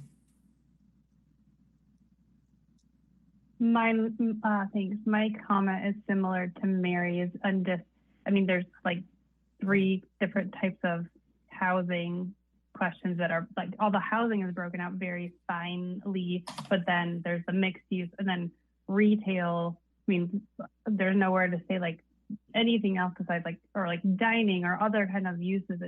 It seems to be like this, maybe the mixed use ends up being the catch-all for everybody, but you're not really getting great information that way. So I agree with Mary. And then just for me, and maybe it was because we were going fast, I think it would just be helpful to put some road names or boundaries when you're showing the little map areas. I got confused kind of when we were going from like going along Petaluma Boulevard or something like that, where it's like, where exactly does this area cut off from this area? And then I'm trying to think of like, what building is there? And then by the time I figure out exactly where I'm thinking about, we're on to the next slide. So just something to help people kind of ground where they're talking about. Great suggestions, thank you. Bill? I just have a couple of comments. First of all, I also think it's a great tool for quick response and data collection. I thought that was great. Would like to see a few more lines available. In some of the zones, you have a lot of comments and you only have the 3 lines. So maybe, we're not going to use them every time, but it would be good to have more available. And then I have a question I should have asked right at the beginning, but several times I thought to myself, okay, I think retail is good here, but there's probably already enough. Mm-hmm. So we don't want to rezone to make these non-conforming, but what would have been the right strategy in such a thing, or how can we kind of convey that in the future when we're, further defining these zones? Yeah, I see. Thank you. Yeah, I see Bill Wolpert's hand up. Yeah, I agree with the comments that have been made so far. And I'm also disappointed that this process seemed to be rushed. There is a lot of nuance in understanding the areas that we're talking about, and also the types of improvements that could occur are also very nuanced. I mean, when we say industrial, what does that mean? I listened to a great podcast this week about recasting your city and making spaces for smaller retail, smaller industrial. And when you're looking at choices between industrial and multifamily housing, that little nuance gets lost, I think. I think this would be better in some broader discussion format. That's all. Yeah, two excellent points. Thank you. Two quick thoughts. One is this is really the beginning of the conversation about these areas of change. And so we're just scratching the surface at this stage, and it's going to inform how we focus future efforts and future conversations. And to your second point, one advantage of the open house format is people can be sharing verbally comments and ideas and thoughts while they're taking the poll, and we'll also have people in the rooms taking notes on everything people share. So yeah, thank you. A couple more comments, then we do want to move on to the guiding principles.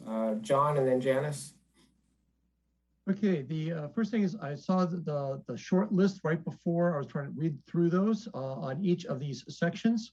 And I think you captured a huge amount of public comment and summarized those really well. I liked almost every one of those as we went through as far as the priorities have already been set forth. So we're kind of adding and tweaking a lot of that. Then the other comment I have is on area K. K, I'm kind of wondering why it's got this little arm that's sticking up north. That is the Target Mall area.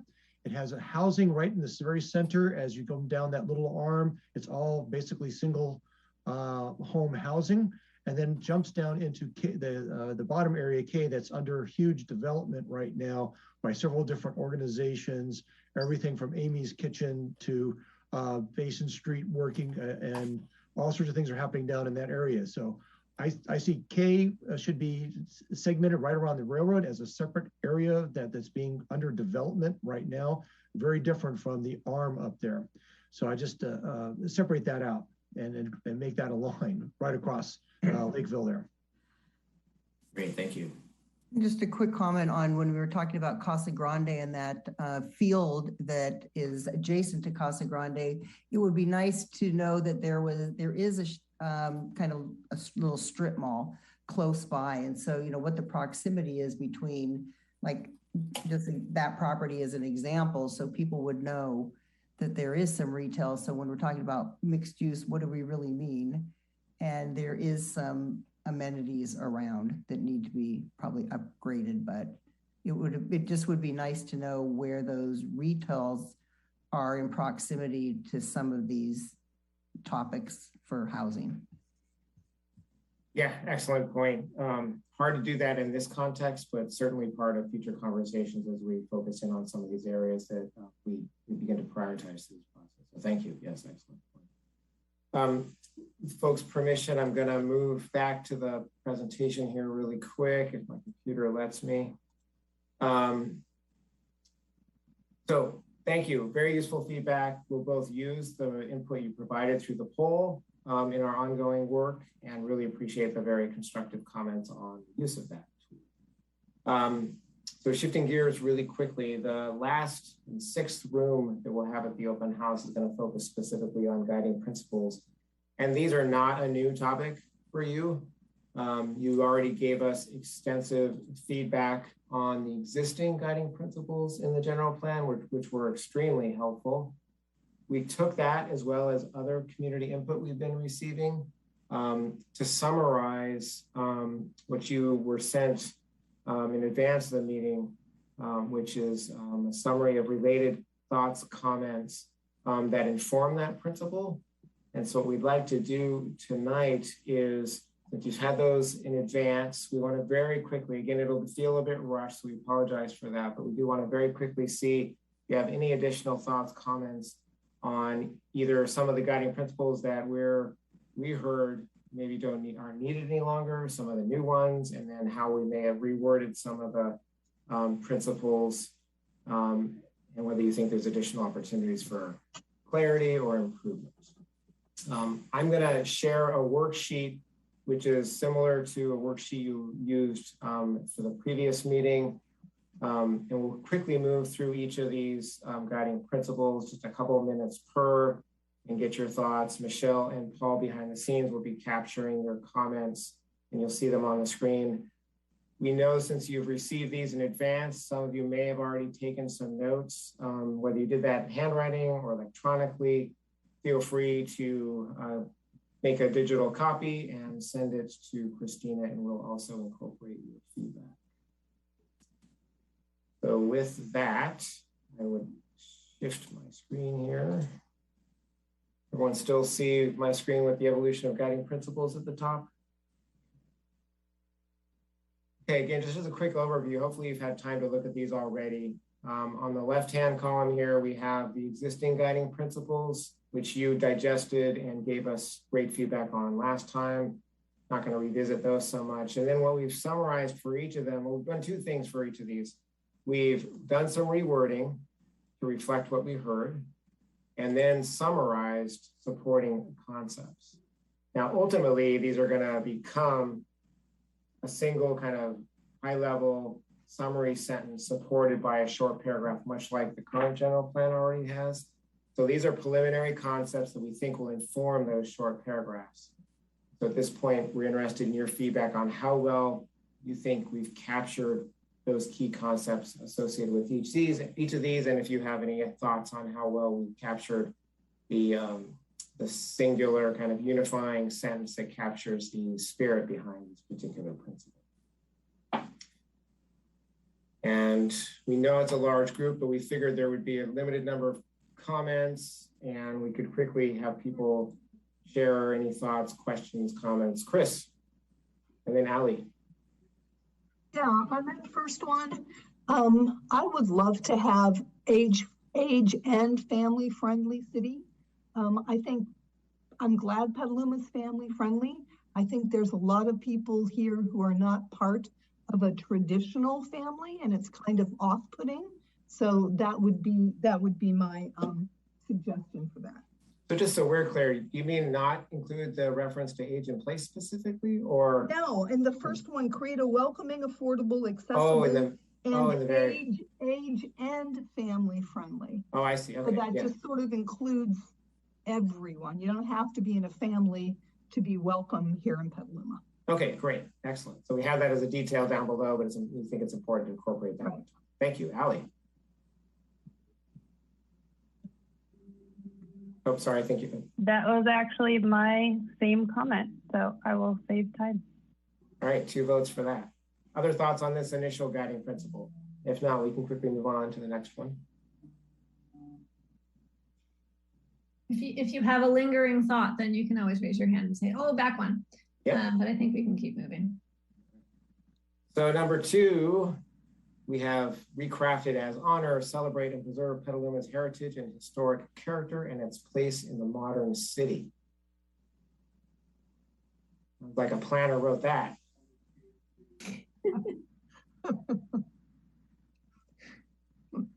I'm sorry, I can't get all of the supporting comments on one screen unless I cut off the top. Oh, wow. Maybe you have these in front of you on your desk, but there was a whole lot of thoughts related to the heritage, history of the city, much of which is still reflected in various parts of the city and surrounding open space and parkland. Thoughts, comments on how well we captured this concept and the supporting ideas?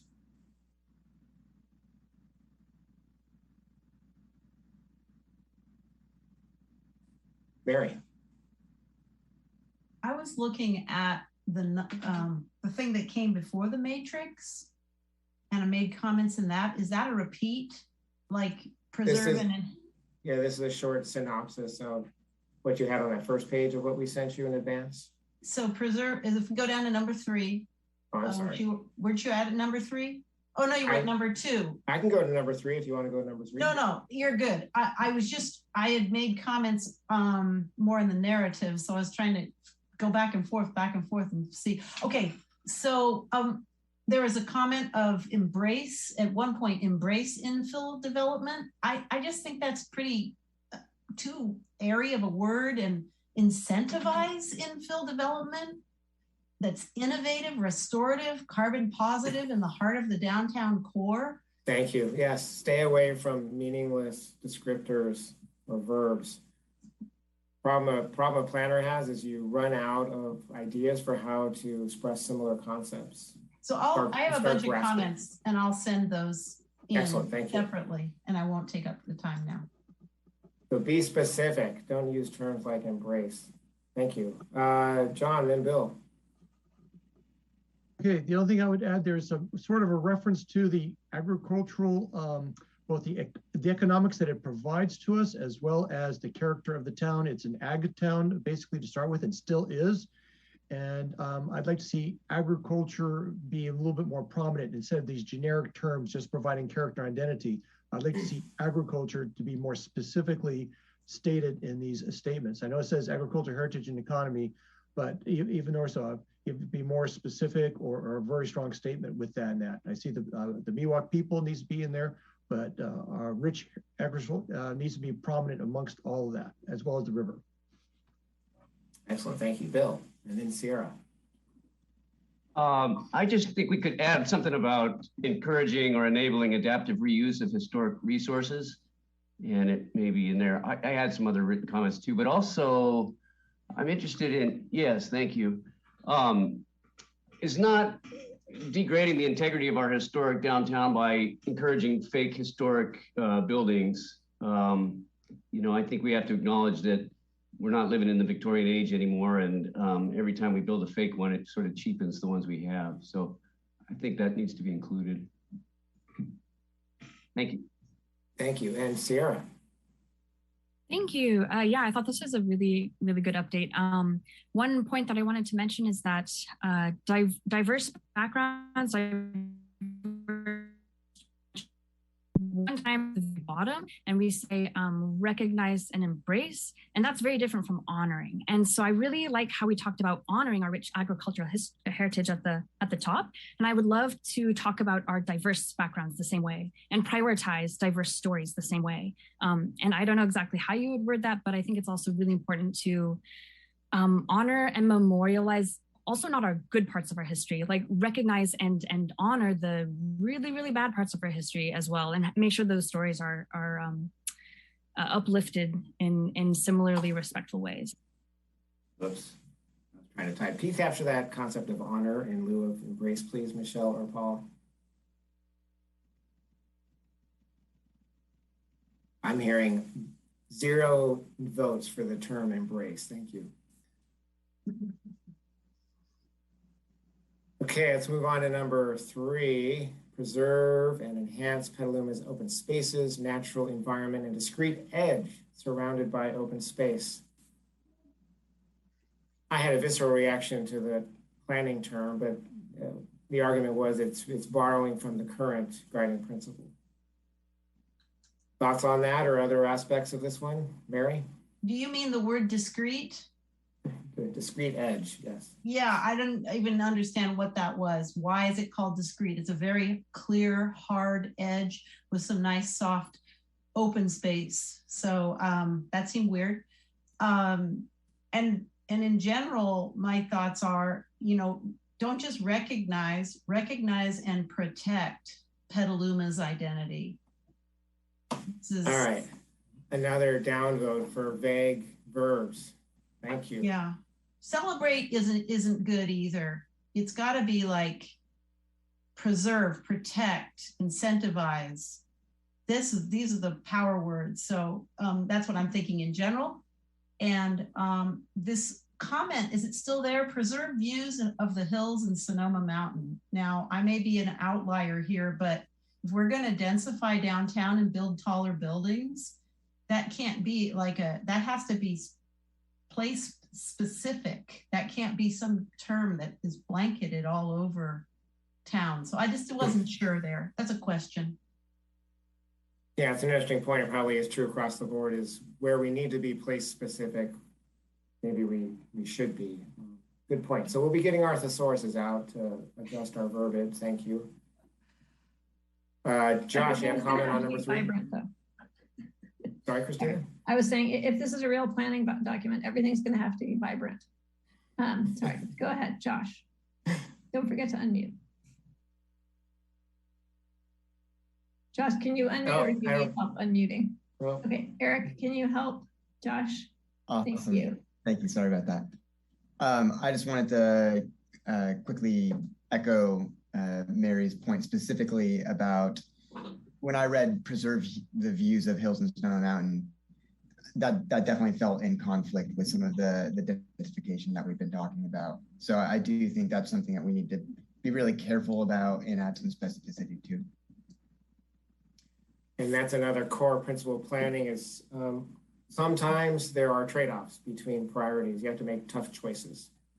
We look for ways in which multiple values and objectives and goals can be achieved concurrently, but sometimes that's not an option. Okay, Bill, one other thought on number 3? Just a quick one about the variety of ecological benefits that open space provides. So it's not always recreation or trails, or flood management, but can be any number of those that should be considered on a site-by-site basis. So just acknowledging the variety of ecological benefits. Yeah, that's a good point. I see that we didn't specifically mention the ecological benefits of all these natural resources you get to enjoy. So thank you. Okay, I'm gonna move on to number 4, improve the natural function of the Petaluma River and its tributaries while expanding complementary recreational, entertainment, and economic opportunities. We heard lots about the river during the area meetings. Any additional thoughts or how well we've captured those ideas here?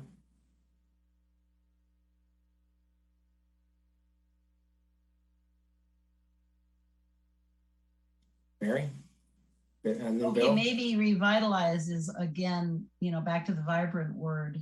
It's again, maybe a little too, like some engineer might think revitalizing it means build a metal channel and, keep the banks from degrading. So I'm afraid that revitalize isn't as good as restore in a natural or something. There's probably a better word. Someone else could give me that word, but that word just, I don't like open-ended stuff that can be interpreted into unnatural. Well, that is related to one point that I think was in the introduction to the document we sent you, is that at this point, we're not going to get super specific.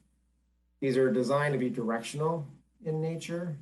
There will come a point for that later in the planning process. And as you see in the current guiding principles, looks like they went through the planning process, then came back and revisited them and added specificity to reflect what was actually in the plan. So that's an interesting balance to strike for the time being. We'd love to hear people's specific ideas, but also still want to leave options open before we get to the phases of the planning process where we fairly objectively evaluate different choices. So Bill Wolpert, did you have your hand up? And then I see you, Chris. Well, I did. And then I listened to what you were saying. I was going to say restore the trestle. That's probably too specific now, but I think it's kind of the heart of restoring the river and its historic beginnings downtown. That's a good point. There's a balance to strike, but maybe that's something that's not too specific. I don't know. Chris, and then Bill Reiner.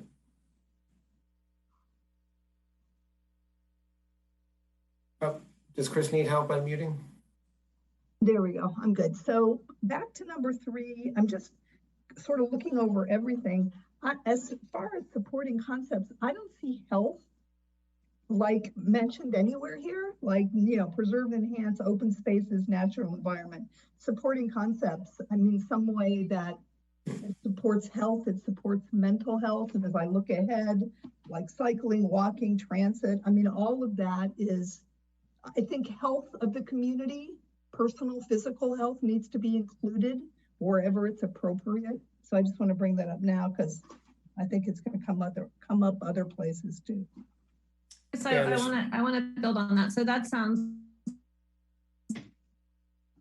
be another priority, not nestled in here, but more of a policy area around supporting public health through the general plan.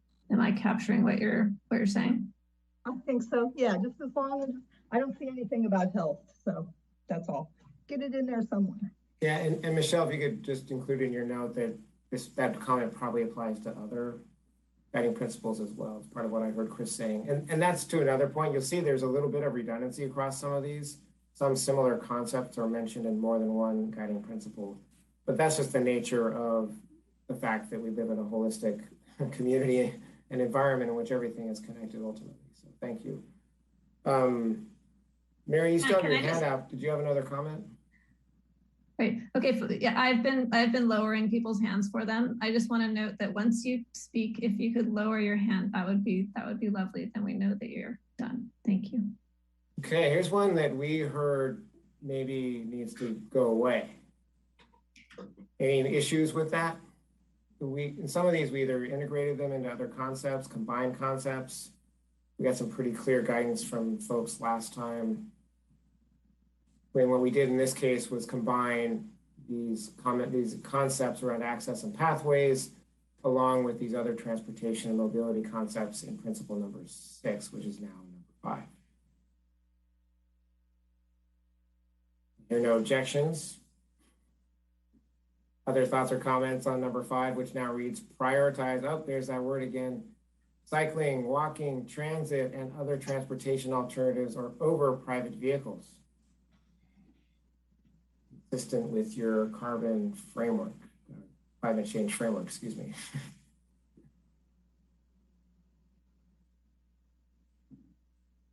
We're all happy with transportation as described here.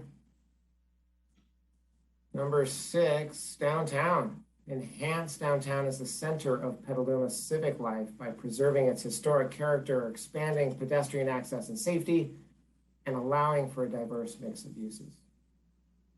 How does that capture what people have heard about downtown?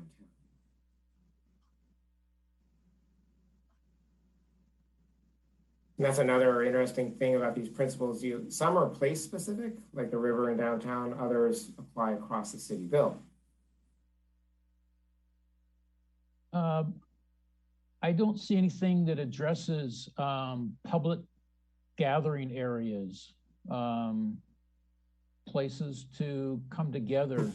An example might be making some of the, not necessarily parklets, but creating more permanent outdoor dining, upgrading the alleys to create more smaller retail space and maker spaces. And Bill, are you thinking about that specifically downtown or across the whole city in terms of more community hubs? Specifically downtown, but not that it couldn't be extended other places. Excellent point. Thank you. Josh. Oh, he's muted again. It's okay. Eric, can you make Josh a co-host? It seems like maybe he's not. Yep, I lost my internet connection midway through this meeting, so I think I lost that access at that point. I want to, Bill's contribution for me raised specifically looking for civic gathering spaces, right? Like, so places where people could be where there's no expectation of retail. Yeah, that's what I'm thinking. You know, so somewhere you can exist not as homo consumerist. Exactly. Sierra, was your hand up? No, that was the clapping emoji. Oh, okay. All right, thank you. Yeah, all right, moving on to what's now number 7, advance a forward-looking economic development strategy that focuses on diversity, opportunity, and innovation.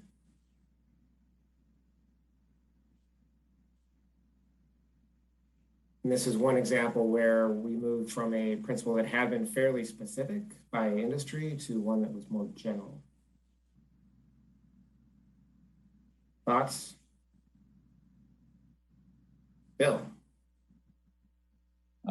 At the very last one, I wasn't too happy with how that was worded, and particularly when it says having a balance, expanding job opportunities that match the skills of residents and providing housing that matches the incomes of workers. I was thinking maybe the incomes of workers should come closer to matching the housing. build ourselves up instead of taking ourselves down. Interesting, very important nuance. Thank you. And also I'm thinking about what about the people that are coming here to retire that aren't going to be working? You know, they're kind of raising the property values, and it's a question I don't have a solution for, but I think it's a very difficult issue, as we all know. But I would hope that we would look at raising people up to, you know, to make the incomes better. Thank you. Bill Reiner, and then Mary. Well, I put my hand down. I need to think a little bit more about my comment. And feel free to write it down or put it in an email and send it along. Mary. Quick thought on the comment on vacant. I think it was a little lower. Vacant. Underutilized retail and storefront spaces makes it seem like these are all Main Street item facilities. There are a ton of vacant light industrial in areas that off of McDowell, and I'm thinking incubator. I think that's mentioned, but promote self-sustaining industries.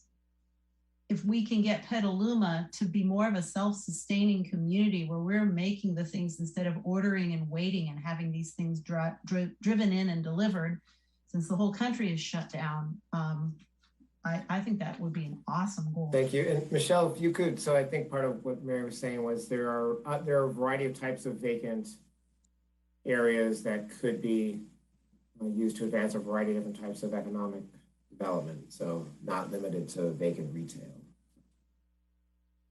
Thank you. And then the 9 was another one we had incorporated into what had previously been 8, focusing on a single economic development oriented principle.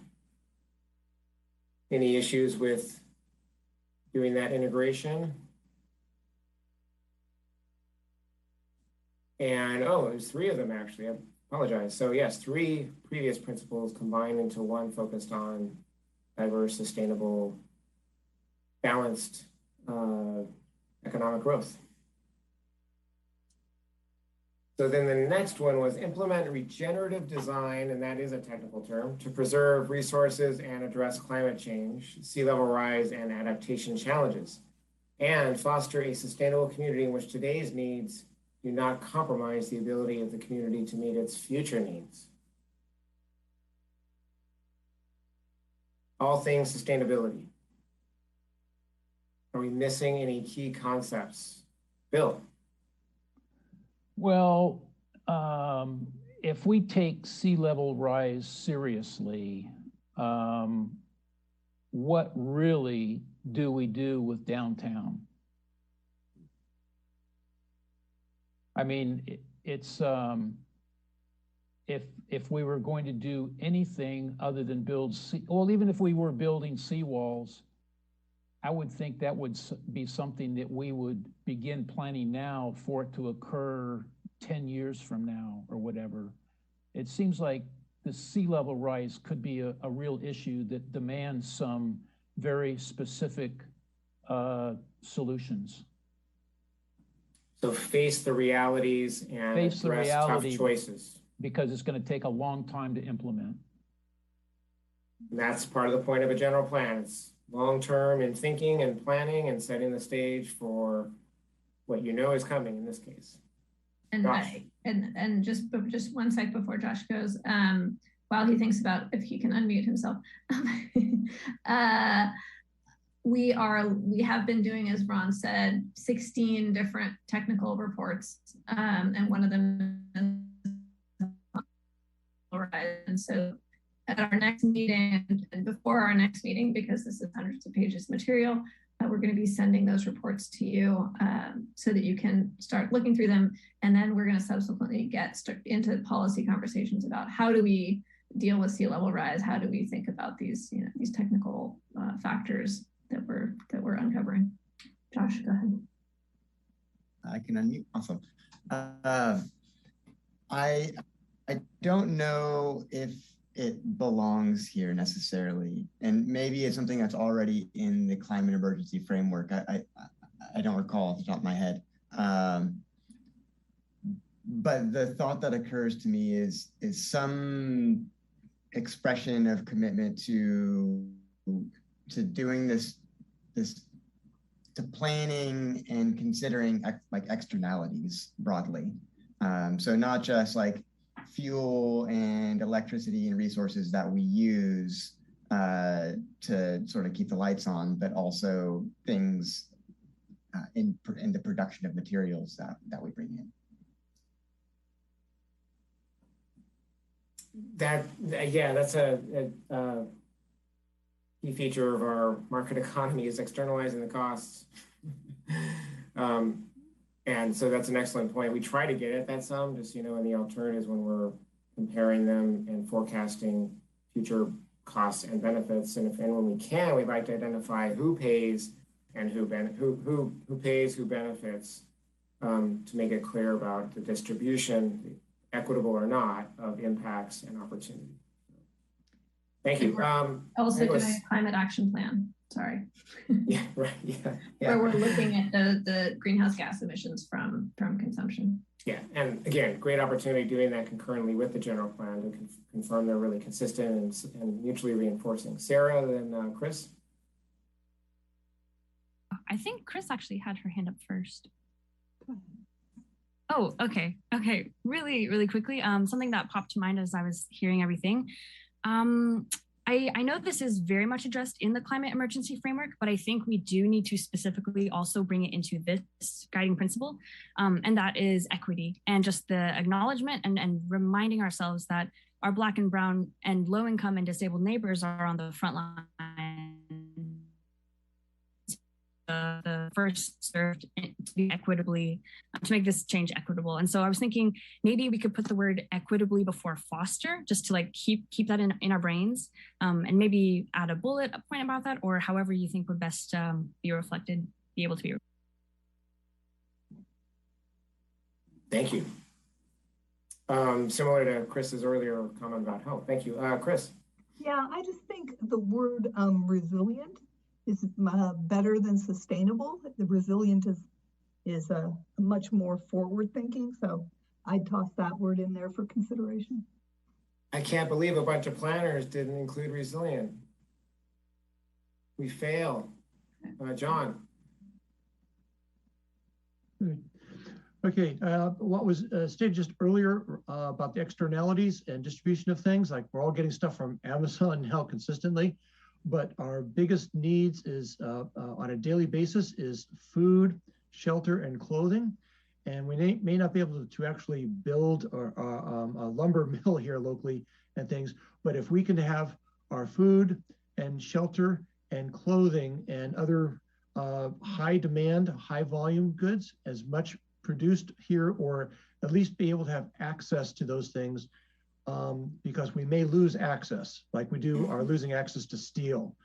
And we need to at least have a plan for our whole city here, besides just water. Water is essential as an access for energy, but all these things we need to be able to guarantee that we have sustainable resource access to in our future. So get back to the basics. Make sure basic human needs are met in a especially in emergency situations. If we have earthquakes, whatever, flood, whatever happens, we need to be able to be self-reliant for our basic needs, and we need to be able to guarantee those basic needs for everybody in the city, and especially water, and then all the others, and energy sources, as well as food. And I think providing food sources, we need a lot more community food sources here provided locally, building up our farmers markets. Hey, Michelle, can you just make sure you capture that self-sufficiency concept? It's embedded in what he was saying with terminology there.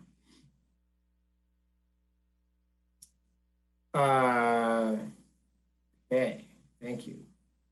Number 9, ensure infrastructure supports infill development and addresses the impacts of climate change. Mary. sorry, I was on the one before. I just noted something that it was written as if about infill. And it said infill helps to enhance sustainability goals, outcomes. I would think that this is something that's a little bit more than a bullet point. I mean, we need to make infill one of the premium elements of this plan.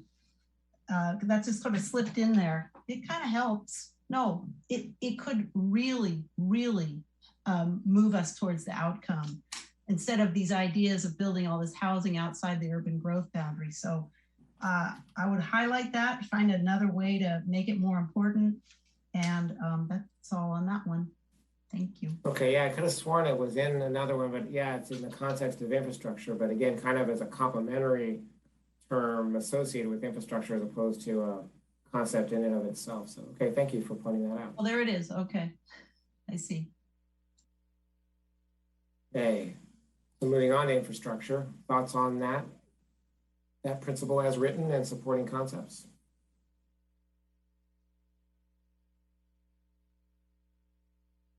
Hearing none. We're getting shorter here. Integrate and connect the east and west sides of town. We've heard that a lot in different ways. Ali and then Bill. Sorry, mine was on the infrastructure previous one. Yeah. And I just kind of, what Mary was saying is kind of is making me think about this as far as this guiding principle seems to be mostly about the infrastructure, but I think saying how it supports infill development, but really taking it and making the infill development a very important part of this instead of the infrastructure being so important, or recognizing that things like housing are part of the infrastructure. So maybe there's a principle focus. I'm sorry. And maybe there's a principle focus specifically on, these preferred settlement patterns, infill being among them, right? TODs, infill, what we've heard a lot about. Thank you. Bill and John? Just maybe a bullet that states that the urban forest is a critical feature of the infrastructure. Getting back to your ecological co-benefits comment earlier. Yes, thank you. And John? Okay, going down to 10 that you had there earlier, when you're talking about the crosstown connectors thing, those are very vague and possibly misleading. We're going, I think you'd be more specific, saying, hey, we need to reevaluate both the economics and the transportability of our main connectors and main possible potential connectors. That would be, and specify, it would be the north, and you have your Petaluma, the freeway in the top, Petaluma Boulevard, Redwood Highway. You've got Corona specifically. You would talk about the reevaluate the Rainier, where its place might be and what it will do. And then going down, you have Washington, D Street, and then you have the possible one down south in Caulfield. So we need to specify that we need to do a cost and benefit analysis of each of these pathways. And see which one is going to provide us with the best bang for the buck, as well as the best solution for our community. And that's another interesting opportunity presented by a comprehensive planning effort. Is it's one of the unique times you can look citywide at transportation options as a system. Too often, planners and engineers are focusing on particular problematic spots and trying to design for that instead of thinking about how it operates as part of the system. Thank you for that excellent comment. Ali and then Bill.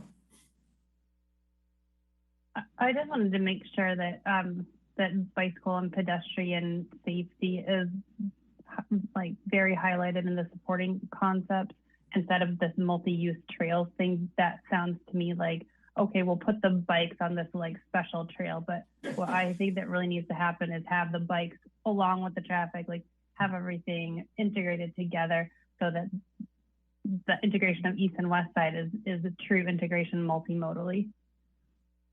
Thank you for that vote for specificity.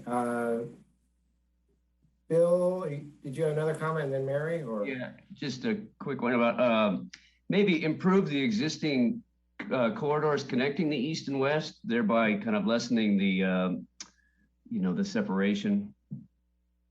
I'm thinking about Washington Street. If it was more of a main street, it wouldn't feel like we were so separated. Yeah. And then Mary? Good point, Bill. I agree. We could really do something with that street with a median strip and trees and wider sidewalks and traffic calming. I'm just concerned about the notation in the right-hand column that says Rainier. I see a note that says identify physical improvements to connect the east and west side, including new roadways. That's a very contentious item, and I'm really against it personally. So if that hasn't been, I can't erase that from the crowd, but I saw a lot of lack of support in that. So I'm just wondering what it's doing there. Thank you for that point. I think what we failed to capture in our notes was that he was using those as examples of what the opportunities are for the travel opportunities for connecting east and west, right? So he was saying, think about all these together. And I think that's the concept we need to capture is think about the mobility system as a whole. But everything that we're hearing from constantly on this entire survey that we took in the beginning, the first hour, is open space, preserve trees, preserve the river, protect the river. And we heard a lot of comments about Rainier specifically during the hearing. And everybody knows that when Rainier happens, all of that is completely negated. So there's these two these are in conflict. So that's what I wanted to bring up.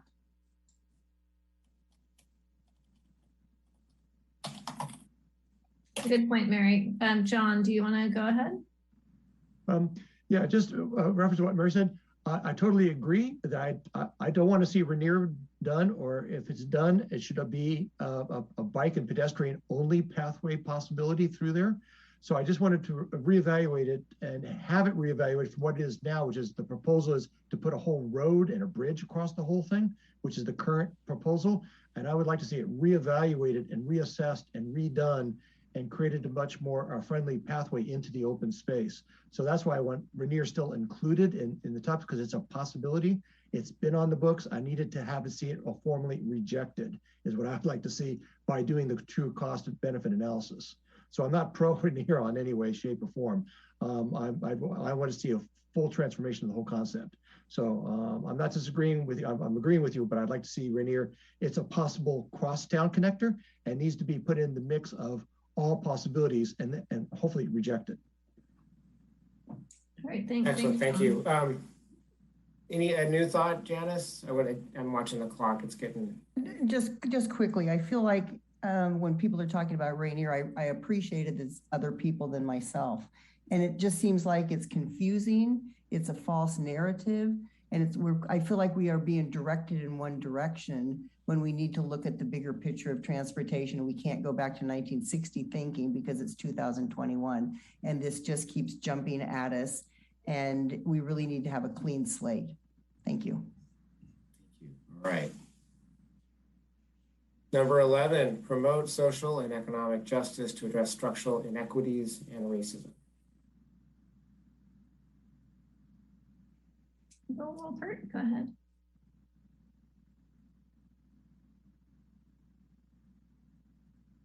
You having trouble unmuting yourself? Oh, there you go. There I go. I'm going way out on a limb here, but the first bullet point, recognize the legacy and presence of structural racism and inequalities in Petaluma, is a pretty strong statement. And I'm not saying there aren't racist people in Petaluma, but when you say structural racism, that means it's built into the city government and the way we conduct city business. And I'm wondering, is that reality? Do we have examples of structural racism in Petaluma? I'm honestly asking that question. Or is it more of a solution looking for a problem? Ron, do you want to speak to that really quick?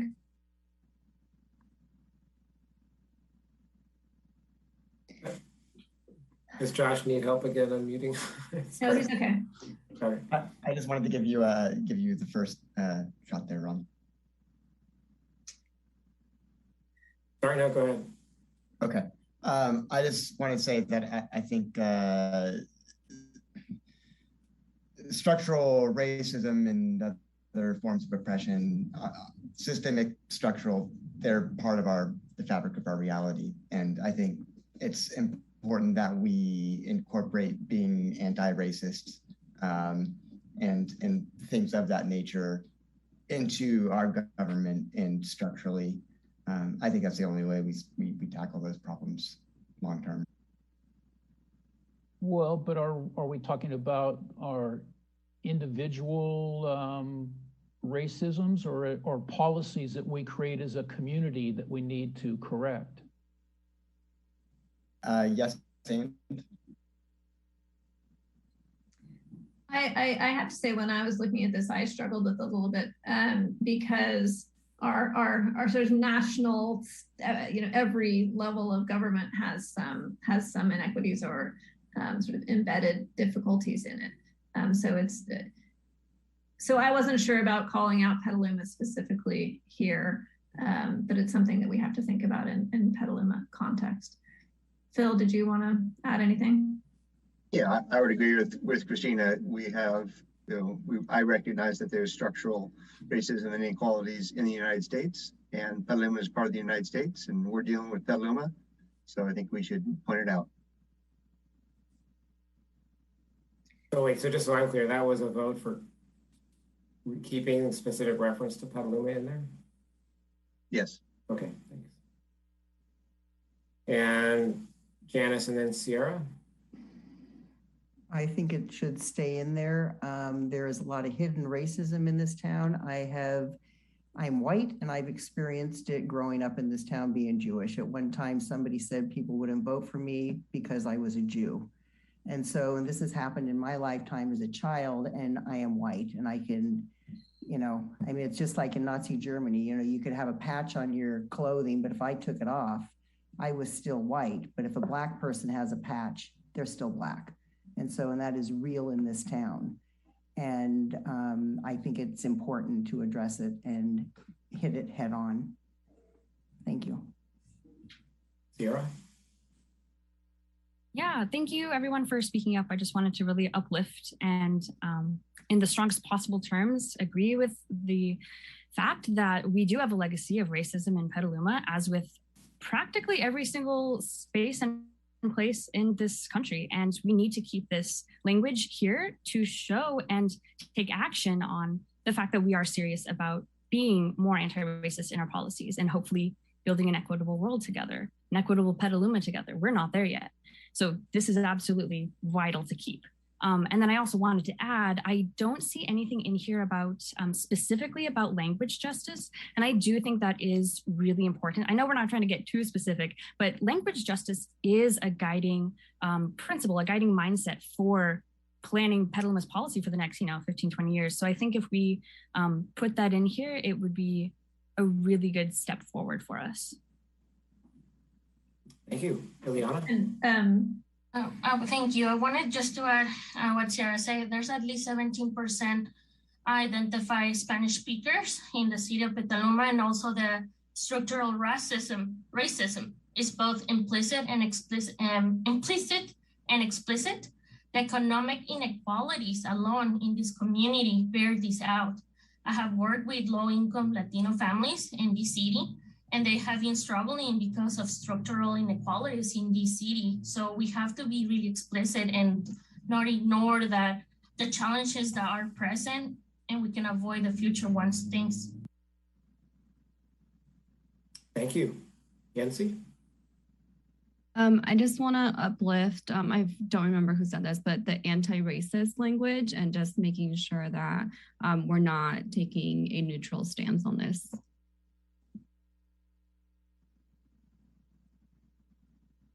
Bill? Asking Sierra, could you define language justice for me? ask? Sure. There might be other folks in this meeting who have more experience with this, who might be better able to answer this. But for me, language justice means equitable access to information that's coming from the city in more than just English. So we have so many speakers of other languages in Petaluma, and not just Spanish too. There's a lot of indigenous languages being spoken, a lot of Asian and Southeastern Asian languages being spoken. And for many people, it's their only language. So I guess that's what I mean by language justice.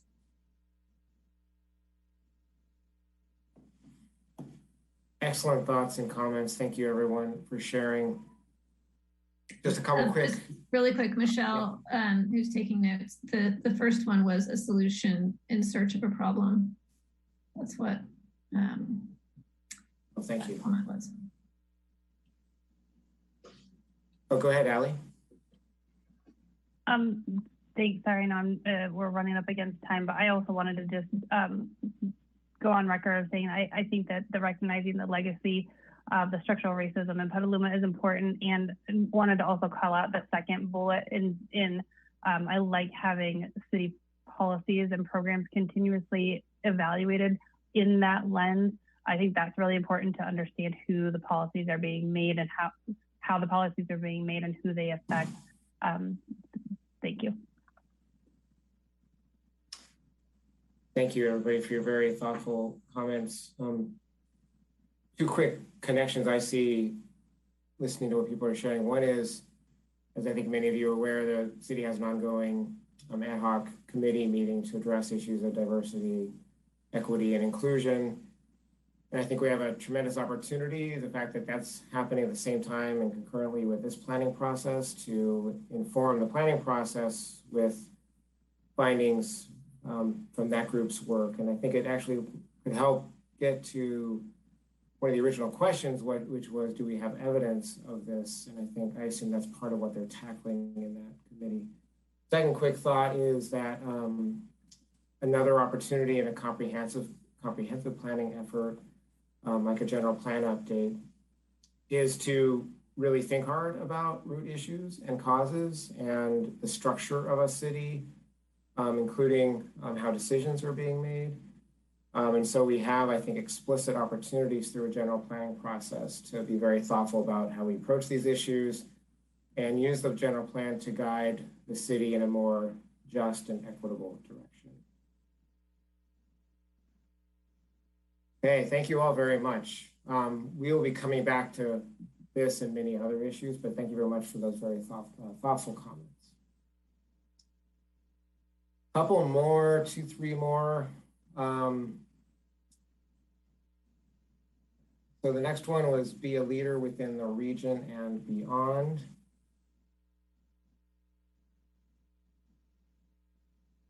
Comments, thoughts on that one? Moira, I see your hand up, but we're going to have public comment after the GPAC folks get a chance to go through this. John. Wildfires is not as severe, even though it's very severe, it's still not as severe as earthquakes. So I think wildfires and earthquakes need to be, we need to promote more preparedness around earthquakes, which we need to be mentioned everywhere we can to get people ready, because it's coming. Yeah, and I think generally when we provide examples, we need to be thoughtful about which examples we're using and how many others we might want to also reference. Thank you. Then there's our affordable housing and diversity of housing options principle, which is a new one. Thoughts, comments on that principle and supporting concepts?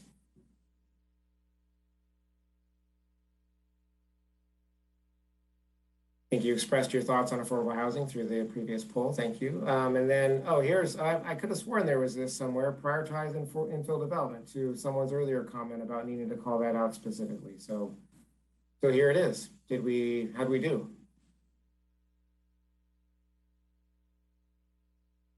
The vote for Mary. Okay, it is past 9 o'clock. I'm sensitive to the fact that we know some GPAC members would like to wrap these meetings up at a reasonable hour. And I apologize, left these for the end because they were integrative in nature, these pillars of Petaluma. What became obvious to us as we were digesting the comments on the existing guiding principles, as well as integrating additional thoughts related to principles, that there were, in addition to these principles, these directional ideas were themes that were cross-cutting in nature. And we began to capture those as community character, equity and justice, climate action, resilience and sustainability. Oh, there's resilience, we did get it in there.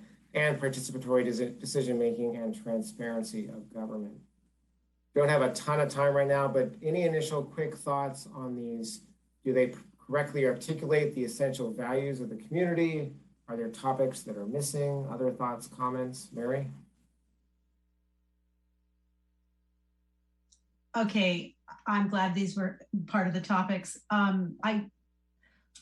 First of all, I feel like equity and justice and participatory decision-making and transparency of government, these, I know they're different, but to be distinct pillars, I'm questioning.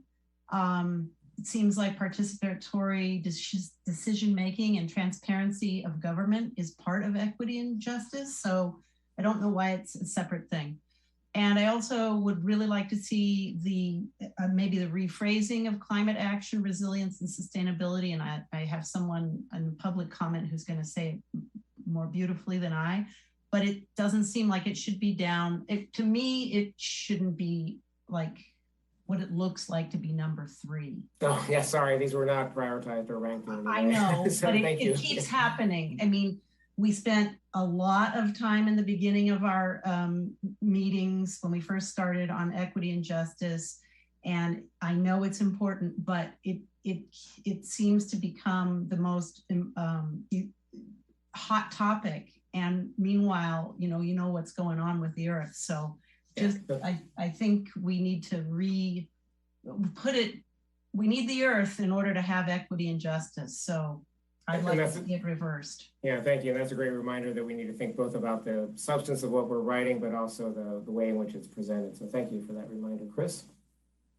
Yeah, this is to the first one, community character. And I don't have a position on this, but I'm just wondering if it's something that needs to be discussed as kind of a larger issue. Is being a small town part of our community character? Are we still a small town? How big do we want to get? You know, is that something that we need to be looking at as we look to the future? I have no answers. I have no position, but I think it's probably something that could or should be addressed during this larger effort. Thank you. That's an excellent comment. And, looking back, part of what drove the community smart growth policies back in the day were really asking that question: how big do we want to be, and how do we want to grow, and how do we manage that? And too often planners just go with the forecasted assumptions about growth, not questioning whether they're appropriate or not. So thank you for that reminder. John. Okay, just to comment on the participatory decision as being a subset of equity and justice, I see it as the opposite. I see equity and justice being a very small subset of a much bigger thing of decision-making, participatory, and transparency communications to all, which goes way beyond just equity, so that everybody has the ability to jump in, not the folks that are inequitable, but everybody is participatory and everybody can see what's going on. And it's not just for the purpose of being equity, it's a purpose for being open up to everyone so that the government is responding to all the people at all levels. And so that is, and the communications need to be clear. And I think I like seeing all the technology being used, but we do need to get it translated from English to multiple languages, which I think is coming, should be automatic from here on out. And that is a more important issue than just equity and justice. It's a very high level for me. Thank you. And with that, with people's permission, unless there's any remaining burning thoughts or comments, we would like to wrap this up. Again, if you took the time to take some notes, formal or informal, and, oh, Phil, is that a wave goodbye or is that a hand raise? Oh, I think it's a goodbye. Yeah, sorry, we are going a little long, I apologize. But again, if you did take any notes or have any additional thoughts to share, please do send them Christina's way. Let me just go back to wrapping up here. We are now to the final period of public comment. Eric, I'll turn it over to you.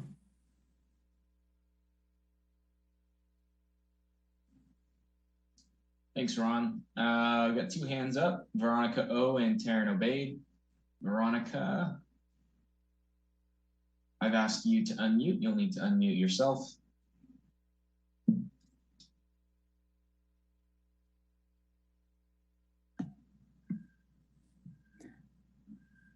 Am I mute? Can you hear me? We can hear you. Oh, hi, good evening. I wanted to talk about this evening's 4 pillars and also some of the principles. Cities are a product of the oil age. We are in a climate and biodiversity crisis. And if we are to meet our climate goals and influence our biodiversity loss, we need to reframe our thinking. We need a radical departure from sustainable to regenerative, from linear to circular, from reactive to resilient. Decades of sustainable development has not tackled climate breakdown. We need to move to regenerative urban planning, in short, moving to doing less damage to the environment, to a holistic systems approach that seeks to reverse degeneration of natural systems and design human systems that can co-evolve with natural systems. We need clear policy guidance in this regard that can tackle the climate breakdown. I would like to propose to replace climate action, resilience, and sustainability to read regenerative, resilient, and circular. We can only reach carbon neutrality through whole systems, land use policies where nature is a partner, ecological restoration and preservation is key, complete neighborhoods and streets, safety, active transportation, mixed use and density along our urban cores, green infrastructure, creative economy and innovation, localizing goods and services, regenerative waste, water and energy, and agriculture. This is the only way we're going to get to reach our climate goals. And because I only have 30 seconds left, and I think equity and justice and participatory decision-making can be combined, and that community character seems outdated. I think we need to maybe reframe those and look at wordsmithing it to look at creative culture, heritage, and our Rivertown identity or something like that. And I wish I had more time to comment on the other things, but thank you all for listening. Oh, the other thing was community and urban design is very important to reflect the needs of our community, to support our climate, community culture with elements as gathering spaces, parks, community markets, and the 15-minute city neighborhoods promoting walking and biking. Thank you so much. Thanks, Veronica. Up next is Taryn Obeid, followed by Maura Sullivan. Taryn, I've asked you to unmute yourself. You'll need to do the same on your end. Hi, thank you. My first comment is related to the map, broken out into areas. Area G is flawed. In research, you can't ask the same question of two opposite things. What I mean by that is Area G has open space land that has the last segment of Virgin River in our city and has acres of wetlands, meadows, and flood area, floodway, floodplain. And Area G has both that, and it has the downtrodden section of Petaluma Boulevard North. So when you ask people what you want to see there, and you see housing, housing, housing, housing, that you cannot know what that's for. And you cannot, with that, say that people want housing in that flood area on all that open land where people have been very clear that they want a river path. They want to preserve that last wild segment of the river, and they don't want any development on the floodplain or near the river. And I see this as a bias that continues with this general plan process where you keep pushing, like one of your members said, it always comes back, there's a bias. You keep asking us where we want to develop. Well, the Urban Land Institute, which the city paid money for a couple of months ago, said, We can make all of our arena numbers by infill development, and we absolutely don't need to develop anywhere outside of town. Infill development, convert vacant retail. We don't have to build in the floodplain. We don't have to take away our open space. But why do you keep forcing us to consider development in those areas?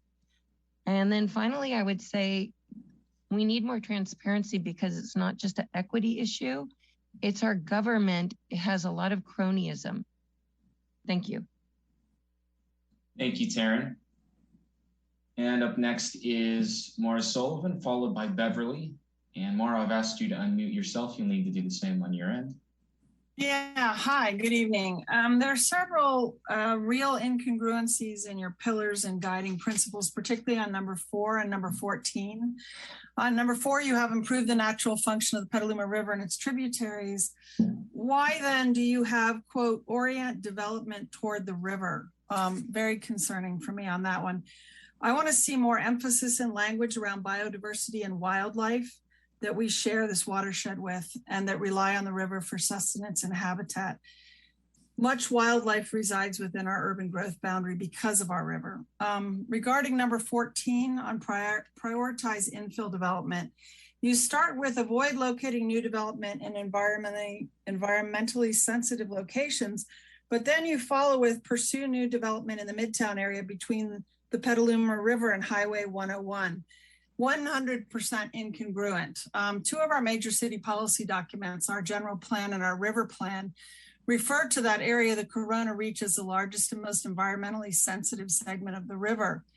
It contains the last remaining matrix of wet meadow, vernal pools, mature forest, and in-stream habitat of the main stem Petaluma River. So this is land with extremely high value habitat, including a number of special status species. It's currently imminently subject to development pressure, and we have to take it out of there. The California Department of Fish and Wildlife considers these seasonal wetlands to be sensitive habitats. So you can't, on the one hand, talk about avoiding development in environmentally sensitive locations and subsequently follow by saying that you're going to develop in those grasslands and seasonal wetlands. So per Janice Cater-Thompson, Mary Dooley, and John Shribs and others, kill off the Rainier Connector, get the heck out of that land and leave it alone for the animals and the wildlife. Thank you. Thank you, Maura, for your comment. Up next is Beverly, followed by Barry Busowitz. Beverly, I've allowed you to speak. You'll need to unmute. Hi, thank you. I kind of wish that you had allowed public comment before going through the whole thing with the GPAC, because that way the people on the committee could hear what the public is concerned about and maybe tailor some of their comments to that. And I also, I enjoyed the exercise, the Mentimeter exercise, but it did go fast. And also there weren't enough members of the public on it to really, make it effective. And then I also wanted to say, more specifically, when we have a crosstown connection at Corona Road that we have shamefully neglected, and there's a proposed crosstown connection at Caulfield, why should we be tearing up our river and the surrounds to put in an unnecessary and fabulously expensive road at Rainier, which is dependent on an enormous amount of development to be financially viable?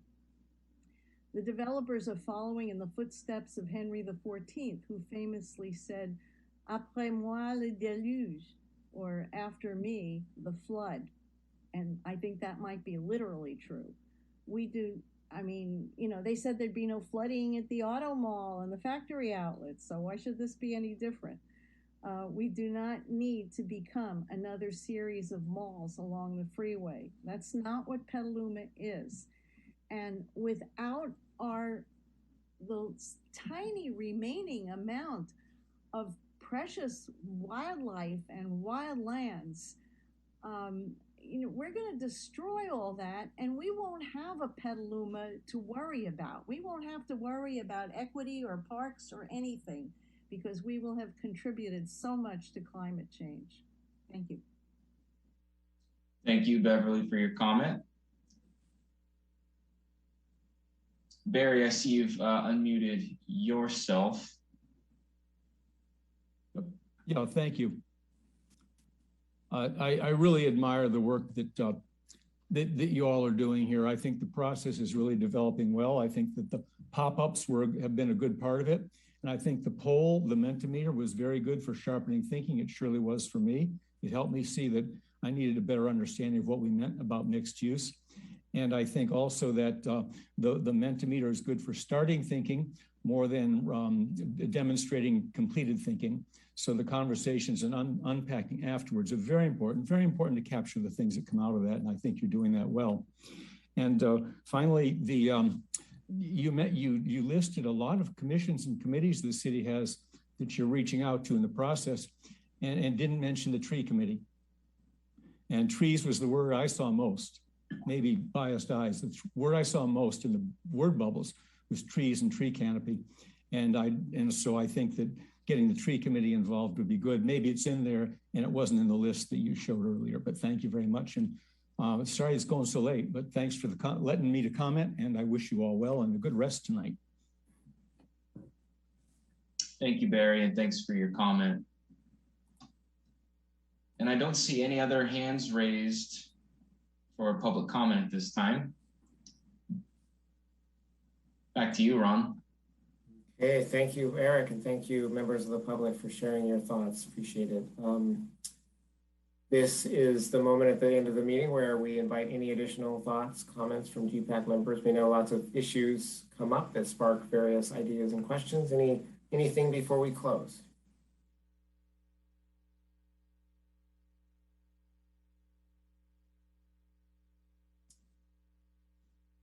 All right, Christina, you want to close us out? Thank you all so much. Please email me if you are willing to be one of the folks who is helping out with the session on September 29th at 6:30. That's our visioning session. As Ron mentioned, we're going to have around 7 rooms. And so we need folks in each of those rooms helping to, add comments, and then also do things like take notes and make sure that we're capturing all of the comments that we've got.